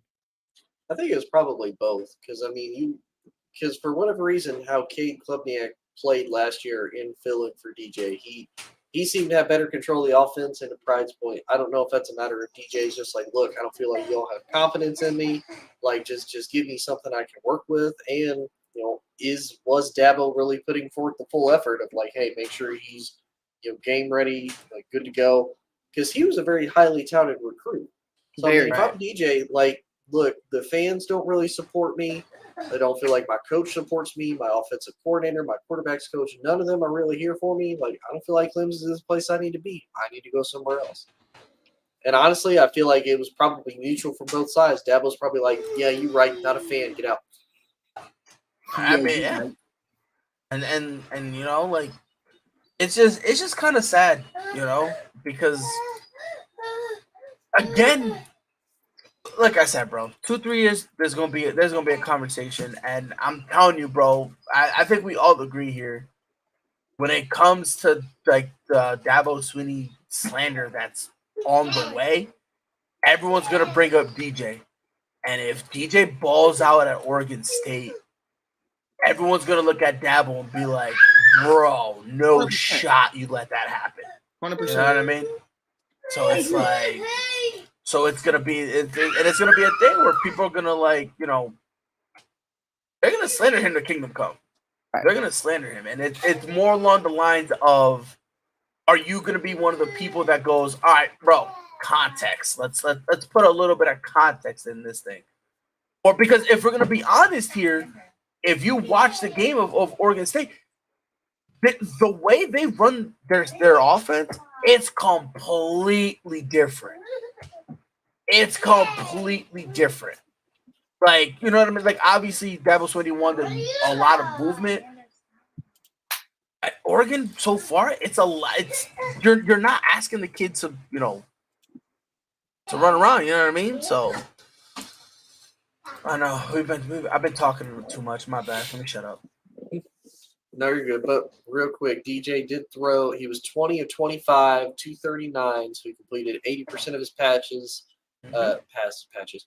3 touchdown passes. He was only sacked once and ran for 2 touchdowns on top of that. So 5 touchdown totals. Yeah, 100% trash. So anyway, so on top of we finished week 1 of the college football season. Gents, tonight actually, because now it's past midnight here on the East Coast. Yes, sir. We have football tonight. NFL first game of the season. The actual season kicks off with the Chiefs hosting the Lions. Right now, the Chiefs are favored by 4.5, and that's, I'm assuming, even without Travis Kelce. Originally, they were favored. They were favored by more originally, but the Travis Kelce news is what brought it down to 4. I thought I remember they were favored by like 7 last time. Yeah, they were favored by 7. I saw a couple places had them up by 10, but a lot of them had 7, and then Travis Kelce with the hyperextended knee, no one really knows, so they kind of bumped them down. So, Mike, I'll give it to you. Who are you taking, Chiefs or Lions? I also have Travis Kelce on my fantasy team, but Same. I'm in Cup, so did it to myself. But longevity, boys, longevity. We're here for the long run. Giannis won a championship with a hyperextended knee, so I don't want to fucking hear shit from anybody. No. But with that being said, I'm still going with the Chiefs. I understand Chris Jones is out. I understand Travis Kelce is likely going to be out or very limited from what we're hearing. But at the end of the day, you have to understand one thing and one thing only. The Lions do not win in week 1, nonetheless, the first half of the season.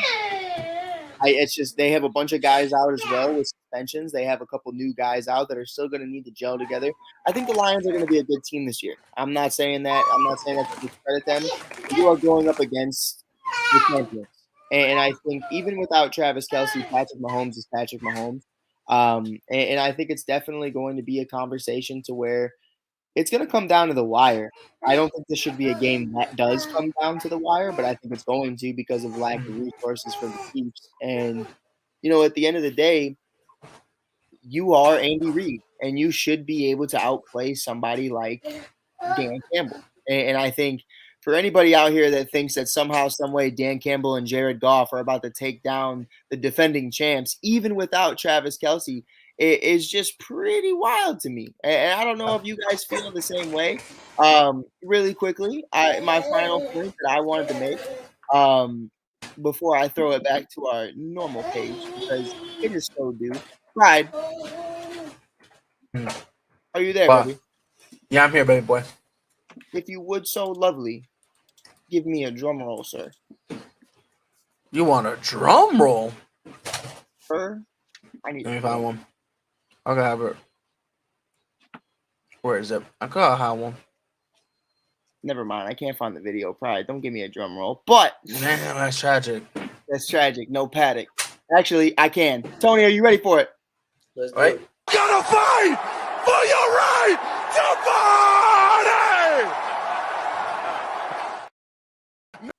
party! Isn't he hurt? Yeah, Karma. Wow. Yeah! Travis Kelce. Is he gonna start week 1? You know what? Maybe he might. Oh, yo, hold on, yo, Mike. Guess Yes, what? Did you have you guys seen the those new NFL commercials when they're hyping they're up? fire. I like them. Yeah, did you? There's a secret one with Travis Kelce. He's got a big line, bro, and it's funny. You ready to hear it? I actually have it ready. You guys ready to hear his famous line?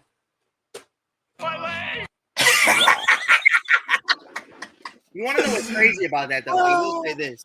What's wild is that there is one where Jalen Ramsey comes in, and he's like, "Oh, I'm sorry, guys. I thought this was dress rehearsal." Dress rehearsal. And I'm Kirk like- Cousins is like, yo, Big Kirk. He's saying Big Kirk wakes up dripping like this. Dude, but the best part is the comment section, because the comment section says, "Why would he have dressed up anyways? He's out 6 to 8," and the whole comment section is 6 to 8, 6 to 8, 6 to 8. I'm So damn.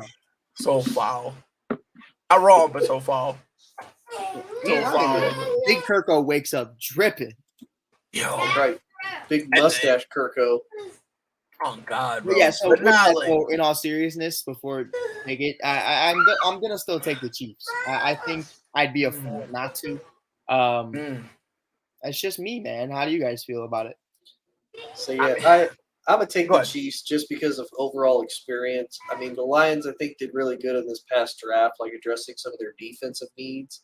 But we also saw them too. They were so hot and cold last year. Like they started off the year, they dropped 35 points on the Philadelphia Eagles, and then they got completely shut out by the New England Patriots.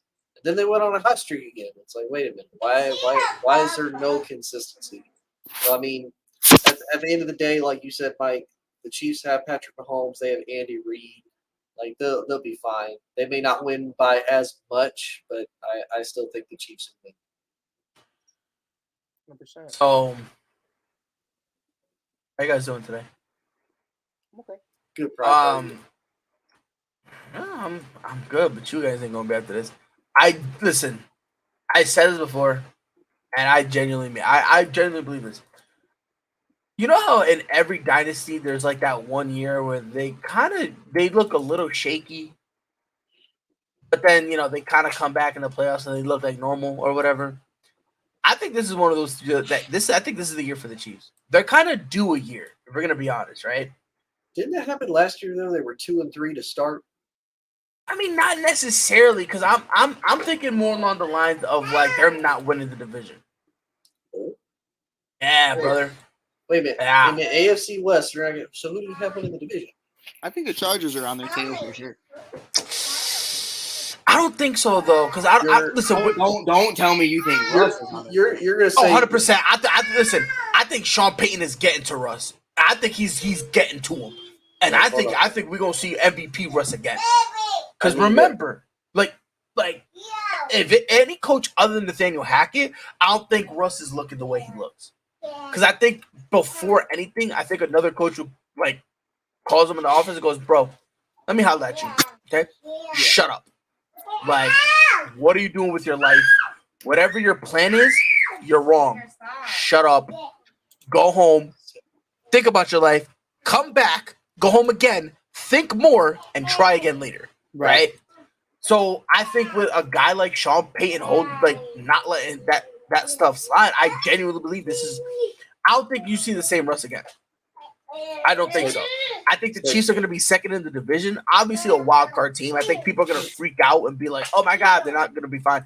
And I think they have, they kind of turn it around or whatever. But in terms of the regular season, I don't know, man. I think this is a year where they look a little shaky. Now, I'm not saying they're going to be under 500 or they're looking like bums. You know what I mean? Remember last year when I said they weren't going to make the playoffs?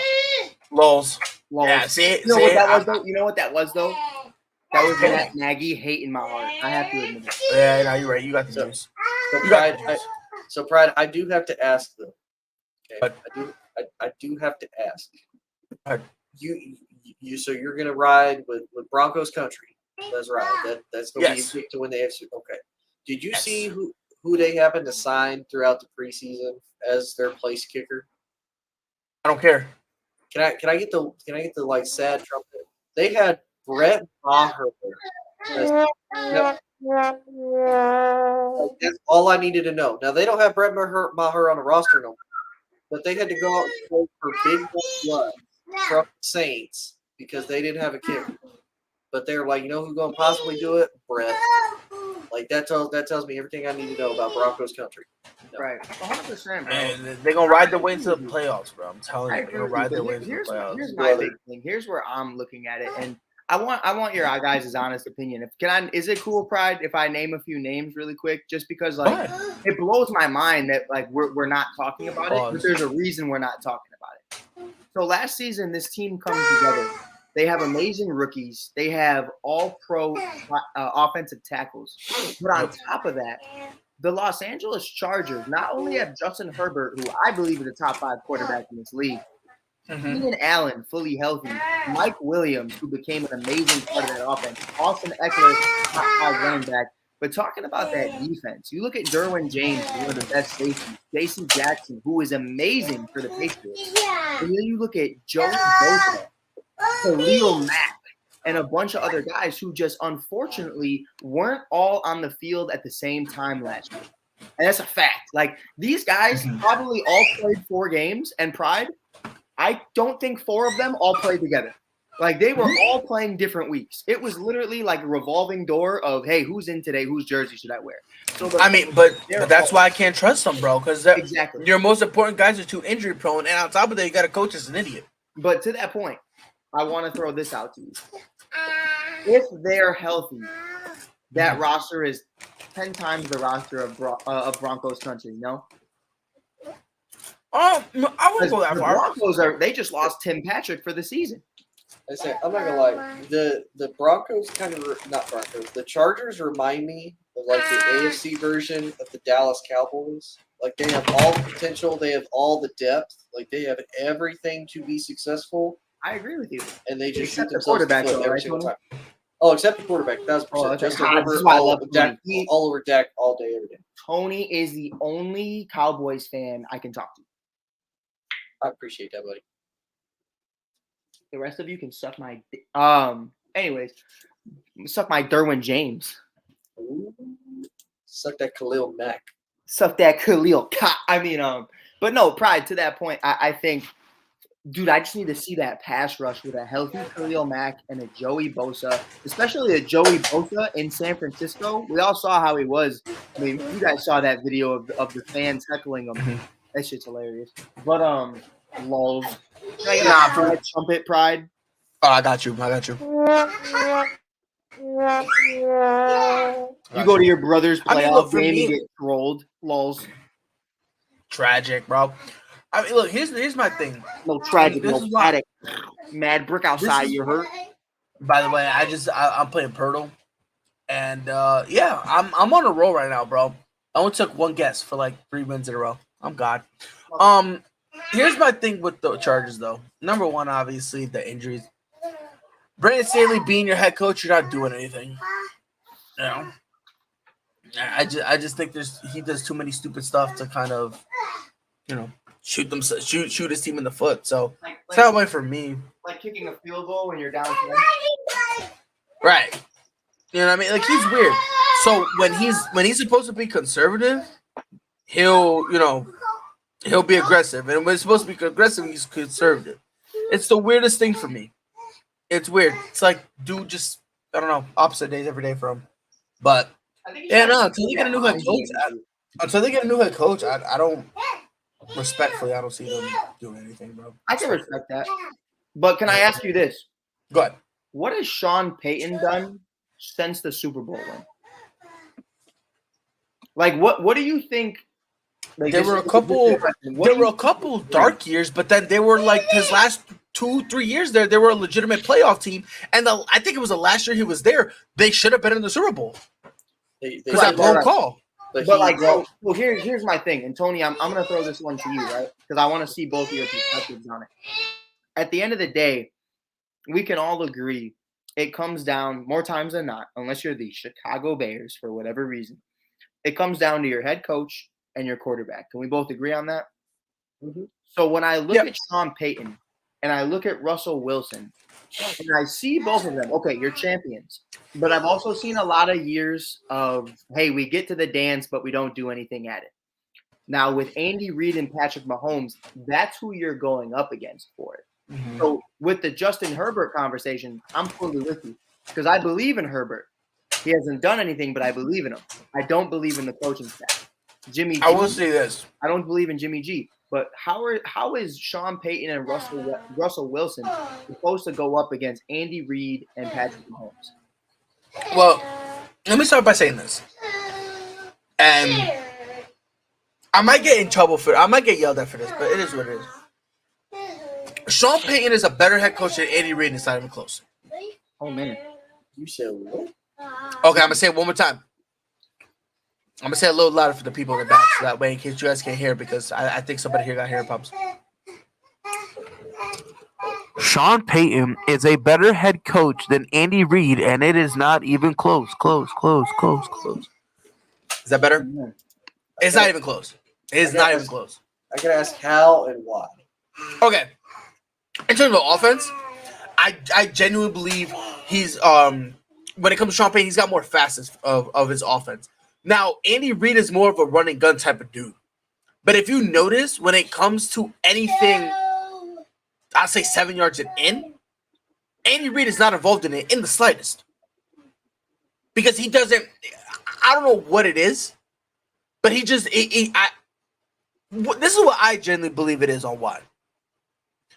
I think for Andy Reid, every single time he's built an offense, he needs a speed guy. Because when it comes to those short routes, you need technique guys.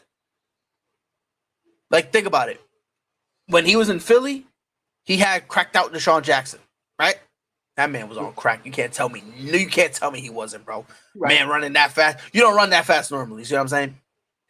Then he had Tyreek Hill, and now McCole Hardman is kind of filling that role because he's also a speed demon, right? And for me, I genuinely believe that offensively, Sean Payton can get his guys more. Like, he can kind of dig into his guys more and make them look better, right? And what I mean by that is no one thought Michael Thomas was going to be Michael Thomas when he first got in the league. No one thought that. Right? Don't disrespect him. Come on, don't do that. Don't do that. Anyways, no. But I think with Andy Reid, the best way I can describe it, Andy Reid looks at your best trait and goes, that's what we're going to use you on. Sean Payton looks at you and goes, this is what I need you to be, and I'm going to make you be this person. I think that's different. And honestly, if I have to pick that, I'm going to pick the guy offensively who can mold his players better instead of someone who just goes, you can run fast? All right, run a fly route. That's just me. That's just me. Defensively, that's not even a conversation. Defensively is not even a conversation. Okay? Sean Payton paid dudes to injured people. Conversation over. Okay? Conversation over. All right? Andy Reid is too scared to do that. Okay? Sean Payton did what he had to do. So it's not even close. Not even close. And by the way, that's not satire either. I mean it. I mean it. No, I know. So I guess there's two things that I'll counter that with. Let me hear. So Sean Payton has had, realistically, he had, well, actually no, well, yeah, I'll say it. So he had one quarterback that he did really, really well with for a long time in Drew Brees, right? Uh-huh. Now don't get it twisted. He managed to do pretty well in one season with Jameis Winston, with Teddy Bridgewater, and Taysom Hill. And all three of them looked like actual good NFL quarterbacks, right? He revived Jameis Winston's career. He did. People was talking minutes. For 5 minutes. No, don't do that. Don't do that now. Don't do that. No. Listen, This has nothing to do with Sean. But immediately after that, Jameis went back to shit. No. Don't do that now. Yes. Because Jameis got hurt. And Jameis, no. buddy, I go lie. Watching Jameis again, I know it's preseason, so it don't really count. Watching him in the preseason, Jameis looked terrible. Looked like booty. And he's healthy.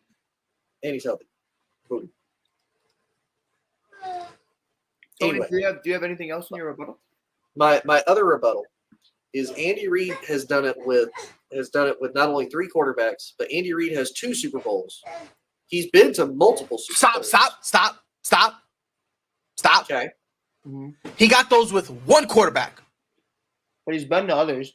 No, he's been to others. Hold on, time out. I now want consistency from the both of y'all. Because y'all was just time out. You guys was just killing Sean Payton for making it a couple times, but not being able to do nothing with it. Sean only went to 1. Yeah, he only went to 1 Super Bowl. Now he went to the NFC Championship a lot, and so did Andy Reid. With Donovan McNabb, And Sean did get Andy fucked Reid over went to every the time. championship a lot. And he sold. He did. He 100% sold. So But where's the then- consistency? No, because then he goes to Kansas City. He goes to another team, takes Alex Smith a lot farther than what anybody had Alex Smith going before, because I've even heard you say Alex Smith was a bum. Who said Alex Smith was a bum? You did. You heard wrong. You heard wrong. Child, Child, please. I like I that. never called Alex Smith a bum, ever. What? Now, I've never once in my life called him a bum. You know what? You was. Tony, you need help right now, bro? I I got a rebuttal. This sir. is wild to me. You gotta resort to slandering. To slander and lies. Can I say my rebuttal? Go ahead. Know your role and shut your mouth, you jabroni. That's a great rebuttal, and I lost. That's a great rebuttal. Got nothing for it. Matter of fact, you deserve this one, Michael. You deserve this one. Where is it? Where? Did your kid just Super Saiyan? You heard him? He said, Yeah, he mad right now. I'm waiting for the Kamehameha. But now, listen. Listen. I'm not here to knock Andy Reid, right? I'm really not, right? But he had Donovan McNabb and he had Michael Vick. And how many Super Bowls did he have to show for it? 0. Okay, then. So he had to go, and he ended up going to Kansas City, who ended up drafting the best quarterback in the history of that franchise. and who drafted him? I don't know, because they're saying like 15 different people drafted him. So I don't know. I don't know. But I'm going to be nice and say it was Andy Reid. I'll be nice and say it was. Claimed that for a little while, so I don't know either. You said what? I said Matt Nagy also claimed it was him for a little while. So That's what I'm saying.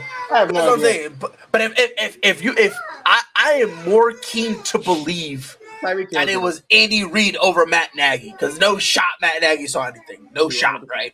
But I'm hearing like 15 people had a hand in it. But I would be nice. Let's say it was Andy Reid, right? He still had to go to Kansas City to have any type of Super Bowl success Well, you gotta with a remember, loaded team. Now, No, I'm not. Now, don't get it twisted. I'm not taking that away from Andy Reid at all. I'm not taking that away from him. He built He that still team. got those wins, and hats off to him. Mazel tov, and congratulations to him. But It's let's like not make it seem like he went to this bum team and carried them. he did. And he he didn't. Because Kansas City Kansas City. I'm not gonna say that they were a Super Bowl team, but they were an okay team. They were when, 500. when Andy Reid got Yeah. there, or when Patrick Mahomes got there, But Andy Reid got there. dude, they were dog water. If you say so. Bro, the Kansas City. Tony, Was I don't think they will. They weren't terrible. They were terrible. Now they weren't no Super Bowl team. They were nothing close to a Super Bowl team. But I will say this, and there is length in this, because obviously Sean Payton has only been in the league for 16 years, if you don't count obviously his suspended year. right. His record in the regular season is 152, 89, and 0. Andy Reid in 25 seasons is 247, 138, and 1.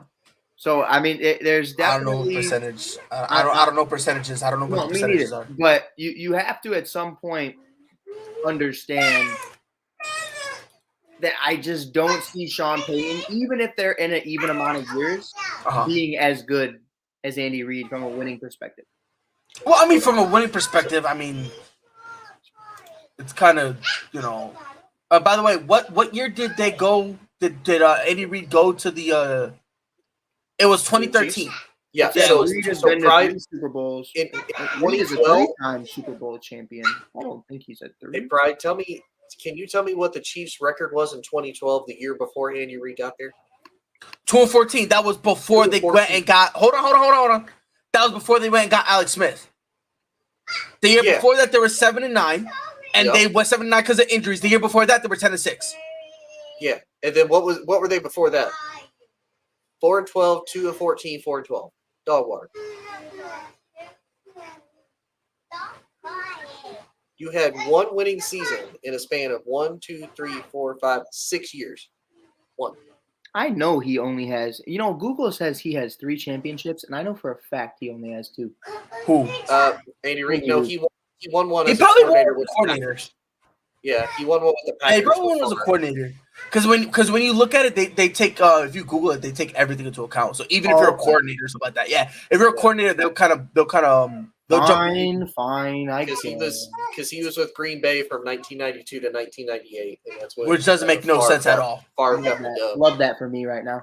Right, which doesn't make no sense at all. But I don't know, man. I don't think they were dog water. I don't think so. I just think they were a team that was just like I said, like the 3 years They were prior. 500. They were 500, and Pride to that point. And if you take everything into account, they were like a mid team, which I don't think that's necessarily bad. Outside of that 2-14 year, which was terrible, the year right before Reid went there, they went 7-9, but that was because of injuries, right? That was basically their problem. And then the year before that, they were 10-6, and again, and team. And then to sit here and then go back, if you want to go back 6 years, I don't know. I don't. To each their own. To each their own. If you think that's dog water, that's fine. But then, I mean, we can, and on all, like, to your point, Brian, like, there's injuries, like, there's stuff that happened. Like, we'll even go back to 1998. We won't go back super far. They had 1, 2, 3, 4, 5 winning seasons from 1998 to 2012 before Andy Reid got there. They had 5. Like, other than that, they were below 500. They were either at 500 or below. Can I make a point, though? but hold on. Since you said since when? Since 1998. So since 1998. Mm-hmm. There was 14 years. They only had 5 winning seasons. Well, yeah, but then there's a 7-9 here too. There's 2 7-9s. There's an 8-8. If you average it out, I guarantee it's about 500. I'm talking pre-Andy Reid. This is probably about 500 if you average it out. I say now, like late 90s, like mid to late, actually, Okay, but like early to mid 90s, they were great. can I Like make a point 2000s? Don't to worry. Tony's credit? But And I want to point this out because I think it's super important. There's a couple guys I want to name that just are as super talented and some of the best at their position, not only in the league right now, but potentially ever, or at least one of the highest regarded guys that weren't first round talents that Andy Reid actually drafted. One of his first selections, 63rd pick overall in 2013, Travis Kelce. 37th overall, Chris Jones. You have Tyreek Hill, who was drafted 165th overall pick. And then on top of that, they traded up for a guy like Patrick Mahomes. They didn't get Mitch Trubisky. They didn't buy into that. They didn't go after a national champion in Deshaun Watson. They went after Patrick Mahomes, understanding that process. So I give so much credit to Andy Reid because he is the one that's in charge of these decisions. He's been one of the big – he's kind of like Bill Belichick in the sense of what happens in the front office. He makes the picks. Not saying he is Bill Belichick by any means, Pride, but it's that same kind of conversation of how much control he has with the organization. Now, my point in all of that is Chris Jones is the best defensive tackle in the game next to Aaron Donald. You have Travis Kelce, who's the greatest tight end potentially ever. You have a guy in Patrick Mahomes, who you just said could potentially be one of, if not the best quarterbacks ever when it's all said and done. He's always going to be next to Tom Brady, but at the end of the day, he's getting Hall of Famers late in rounds, and I got to give him his credit for that because that's a big part in where Sean Payton lacked as a coach. Same thing we said about Dabo earlier. The recruiting side of it just wasn't there. He kind of rode off of Drew Brees in that one great year. I mean, that's a big negative, but okay. I mean, that's just what it was. You built an amazing defense, but I don't know. You just couldn't do it. Okay. So is Cam Jordan not amazing? I just said you built a great defense. Okay. Sean Payton built a great defense. So why doesn't he get any credit for that? I just gave him credit for that. No. You're trying to give him back any credit. And you hold on. Hold on, because I'm gonna fill it for you right now. You want an answer? I'll give it to you. If I ask you for a glass of water and you only fill it up halfway, I'm gonna look at you stupid. No, because you. Yes, I am. I'm gonna be like, why the fuck did I fill it all the way? You only address one side of the ball.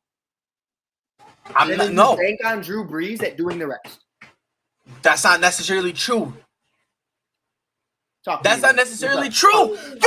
Okay. Hold on. Time out. Talk to me. Do you remember the roster that won the Super Bowl? You're telling me that offense was not loaded?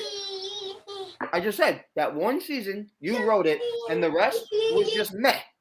No. Time out. See, now you're changing the conversation. You were just deep throating Andy Reid for being able to find all this talent. But then when Sean Payton finds talent, you try to find a way to undercut him. I'm not allowing that to happen. I understand you do this same stuff with all the other guys, and they kowtow to you because they're bitches. But Michael, you know I'm not going to do that. You know what I'm going to do? Now, again, all this comes from a place of love. You know what I'm going to do? Go ahead, Michael. What are you going to do? This is how I revert from him calling me out. The fact that people are saying, oh yeah, when you're finals MVP, you are now the best player on the planet, to me, that makes no sense whatsoever. I couldn't find it. You bum. I was struggling to find it. You bum. You did me dirty. You did me dirty. I found it. He was staring in my face. But no, I'm zooming through it like, yo, where is it? But no, listen, I'm not gonna let you do that because this Sean Payton has also found plenty of talent.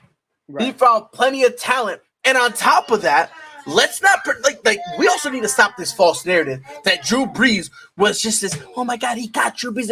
No, Drew Brees broke his collarbone. Nobody in the league wanted to touch him. The San Diego Chargers were desperate to get Drew Brees out because they wanted to start Phillip Rivers. After he broke his collarbone, nobody wanted to touch him. And Sean Payton took a chance on him. Let's stop pretending that he was playing a phenomenal MVP level, and then San Diego was just like, okay, let's move on. No, he was injured and nobody wanted to touch him. Right. So why don't we give him credit for that, though? Why can't you give him credit for that? Why can't you give him credit for getting Reggie Bush? Marquise Colston, Jimmy Graham. Why is it that those guys don't count? Yet, if this fat fuck who eats cheeseburgers farts, it's a work of God. Well, because here's the thing, and here was my point of it, because I'm happy you're here. I'm happy you landed to exactly where Tony and I are standing, because when we told you this is what Andy Reid did in Philly, you didn't want to hear it. That's not true. That's not true. That's not true. You told me it didn't matter because he didn't win. I didn't say it didn't matter. I didn't say it didn't matter. Tony, run the tape back. Tony, I didn't say it didn't matter. Tony, what'd he say? I didn't say it didn't matter. I Tony, said what'd he in the say? end he had all that talent and he never cashed in. That's what I What said. I'm trying to say is you had all that talent for that 1 year, but the longevity of it is. It wasn't 1 year. He had them for a while. Yeah, and you won Super Bowl out of him. Like it's the same thing with Andy Reid in Philadelphia. Like you had I all look that, at but Sean you Payton the way I look at Mike McCarthy, and I'm going to say it like that. I would See, now that right there, okay, all right. disrespectful. See, now you're just babbling. Now you're babbling for the sake of babbling. I'm spitting the facts. No, you're not. No, you're not, bro.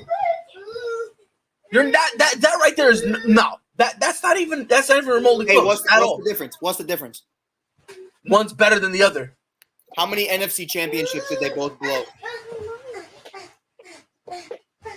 I don't think that. I don't necessarily think. Thank you for either coming one. to my TED Talk. No, well, I'm answering your question. Then you can't. See, you can't steal my line and act like you won. Like what in the world is this, bro? You can't just steal my line and act like you won. I think I won. No, you didn't. No, you didn't. Because what NFC championship did Sean Payton blow? All of them. See? So now if you lost, you blew it. But that was the narrative 3 minutes ago in Philly. That wasn't the I did not say he blew it. I said he had all that talent and he didn't cash in. Because what? No, hold on, time out. Keep that energy because you were right. No. Because no. Time out. See, what you're trying to do, you're trying to change what the conversation was. Right. The original point was Tony was like, "Oh yeah, he was in Philly, and then he went to Kansas City, and he got 2 Super Bowl wins." And my point was Tony was trying to make it seem like he had a Super Bowl in Philly, was already made in Philly, and then went to Kansas City. But that was not the case. He couldn't win in Philly, but when he went to Kansas City, there was still question marks surrounding Andy Reid because everyone was like, "Yo, he could win." But there's always been the question on the biggest stage, can he do it? Because he couldn't do it in Philly with all the talent he had. Right, but check this out. I want to admit that I was wrong. Okay, you ready for this? Check this out. You named it. Cameron Jordan, Jimmy Graham, Bush, Drew Brees, the great defense. All these talents throughout the years, right? Malcolm Jenkins. Then what happened? Michael Thomas, Alvin Kamara, what happened? Why are you blowing it in the playoffs? How good of a coach are you that when everything is even versus Travis Kelce, Patrick Mahomes on every single count, you have a great roster. What has Andy Reid been able to do recently that he wasn't able to do with them? Well, hold on. Is the consistency and longevity of winning championships, whether it's Super Bowls or that's wild to me. Conference. That's wild to me because now you want to say recently. That's unfair. Because his last year, you all admitted it. You all admitted it. Let's talk about the last 15 years for Sean Payton. Great rosters, year in and year out. What's happened? He's losing to the people who eventually went into the Super Bowl. No, he didn't. The Vikings never went to a Super Bowl. They got blown out twice. No. In the NFC Championship, he made there a couple times, and he ended up losing the team that went to the Super Bowl. Or is that not how it works? Or is it meant after the NFC Championship game, you go elsewhere? But what happens in the other years when it's only in the divisional round, when it's only in the wild card, when it's only here, when it's only there? What happens? In some instances, it wasn't. In some instances, it was a lack of talent because it's not like he was like completely loaded every single year. There were other times where there were a couple. I think which one was it? I think it was the year before they won the Super Bowl. I think the reason why it was before or after. Someone fact check me, but they ended up losing because they were just extremely undisciplined, top to bottom. There was a lot of flags against them in terms of like false starts and pass interference and just sloppy play all around, right? Right. So there have been times like that. But I'm pretty sure there's probably a couple times he's been outcoached. When I see a lack of talent with the Kansas City Chiefs, when Juju Smith-Schuster is your number one wide receiver and you don't have any running backs and they still win a championship, that's kind of. But that's not necessary. Time out. Stop it. Because now you're lying Again, What did I say? you're lying. What did I You're do? lying because What did Juju's I not the do? number one. Juju Who is wasn't the number one. Who Travis is there? Kelce No, was no. the number one. But who is their number one wide receiver? Again, you can't do that when the person who's getting the most targets is the tight end. But answer the question. No, Wait, I'm not going to answer the question because said you're, a what lack you're trying. of No, talent. what you're trying They to do. have a lack of No, talent at no. the wide What receiver you're position. trying to. No, they don't. How? Wait, so are you telling They me had that- they had Valdez Scantling last year, who Right. everyone was raving about him when he was with the Packers. All of a sudden, he goes to Kansas City. Now he's a bum. Weird. McCall Hardman. Everyone was raving about him, saying, "Oh, he's gonna be when Tyreek Hill leaves, he'll be able to fill." Now all of a sudden, y'all want to pretend he's a bum. Then Juju, who's always been a career number 2 guy, he ends up going to be a number 2 because Travis Kelce's number 1. Now all of a sudden, you want to be in the wide receiver room. Who's the number 1? Even though he wasn't getting all the touches, Travis Kelce was. Come on, man, stop doing that, man. Stop doing that. If you're gonna lie, at least be good at lying. So wait, so does that mean Rob Gronkowski was Tom Brady's number 1 wide receiver forever? When he played with him, like when he wasn't injured, yes, because who was getting the touches? I'm just asking for consistency. That's all I'm asking. Yes, when he was healthy, yes, because he was always looking at Rob Gronkowski. There are probably a few years where he probably favored somebody else, but overall, when he was healthy, Tom was always looking at Gronk.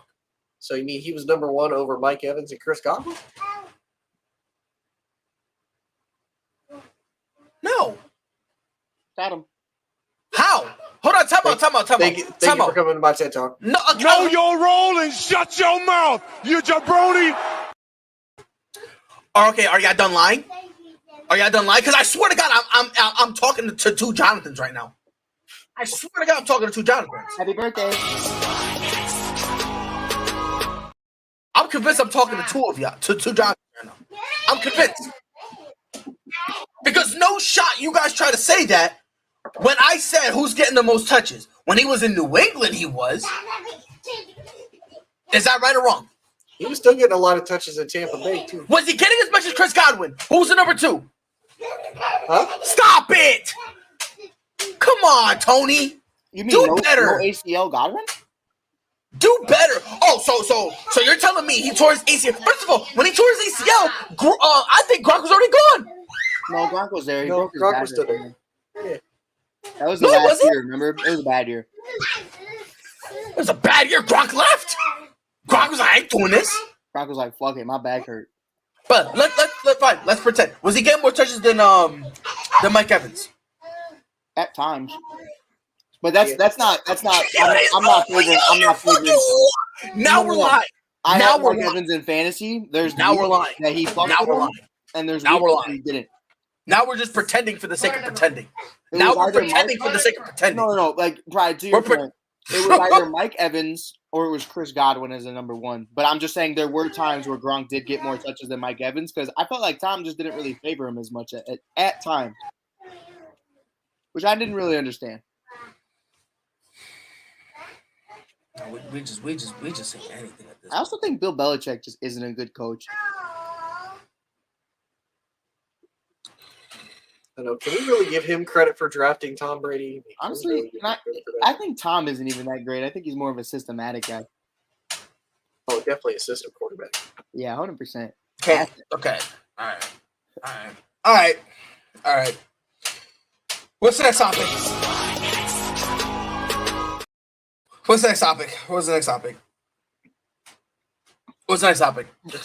Cooper Cup? So are we still going? I just don't understand the lunacy. I don't understand the lunacy. I don't get it. You heard it here, folks. I tried to change the topic. I just Tony don't wanted understand. more. Tony wanted more. I don't understand the lunacy. I don't understand the lunacy. Travis Kelce is a bum, ladies and gentlemen. You heard it here first. He's a bum. Know your role and shut your mouth, you jabroni. Yo, Travis Kelce, do me a favor, bro. Take a little walk for me. Whoops. Hey, yo, chill out. Whoops. Nah. That's ridiculous. Oh yeah. Well, he was getting more touches than this dude. That's crazy. No, he never. That's insane to me. Bro. That's insane to me. Brad, can I ask you a real question from an actual football intellect? No, because this is not a real football intellect conversation. Let's go turn left real quick. Unrelated to the coaches. Go ahead. I'm waiting for you to spit on me. Go ahead. When it's all said and done, though, in your personal opinion, and I love both of these guys equally. You know I do. I have no favor for them. But 87 versus 87, Kelce versus Gronk. Let's say Kelce gets a couple more rings under his belt, and then obviously the stats continue until he retires. They're the same age as it sits, because I saw that today on Facebook. I did not know they were the same age. Who has the better career and is the greatest tight end of all time between the two? So, I'm going to tell you this. Gronk is a far better tight end. It's not even close. It's not even close. In terms of career, because he played more, he's been healthier than Gronk. It's going to favor Travis Kelce. But in terms of what you can do on the field, Gronk clears him, and it's not even close. This is not a conversation at all. I say Travis. And you can if you want. You can if you want. And honestly, Pride, this is why I say it, because Gronk was lucky enough to only play with Tom Brady, and that's not against Gronk. Like, there's nothing he could do about like that. That's just the great hand that he was dealt to get to play with Tom Brady. Travis Kelce was great with Alex Smith and Patrick Mahomes both. Like, he was still able to do greatness with both of those quarterbacks. And one day great with Justin Fields. Who is this shit? You let me live. Fucking bums. But we love you, Pride. You see how we could debate and not like, oh, he said something. Oh, let me agree because I don't want to argue. See what happens when you actually debate. Take notes. Because we want the smoke. Take notes, bro. Because we want all the smoke. So not, bro. Go ahead. But it's been fun though. It's been real. Yes, sir. Always a pleasure with y'all. Hope everybody enjoyed the show. If you do, please like, share, comment. I know that's the most cringy thing to say in 2023 with social media, but please do. It helps us out. You can always catch us on Facebook, YouTube, Instagram, the app formerly known as Twitter that is now X, TikTok, Twitch. And if you want to be able to watch our shows and our restreams, everything like that, you can catch us on the Google Play Store as well as the Apple App Store as well. And if you want to watch us on TV, you don't want to have to watch us on your phone or computer through Facebook, you can also find us on Roku. You can find Mike Hughes at the Shy Kid on Instagram, TikTok, YouTube, Facebook. If you want to follow everything Chicago related as far as Da Bears, the Bulls, the Chicago Sky, anything Chicago related, Mike on the mic is on it. Yes, sir. Pride, if you want to follow a very casual fan, Pride is your man. Hold on. Don't even say it. If you want to follow Pride,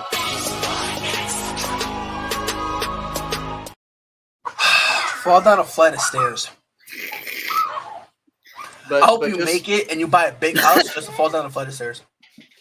But just know that Pride loves everybody. It doesn't matter where you are, where you fall on any spectrum. Pride is down for you. Wow. Ladies and gentlemen, Australia needs to be stopped.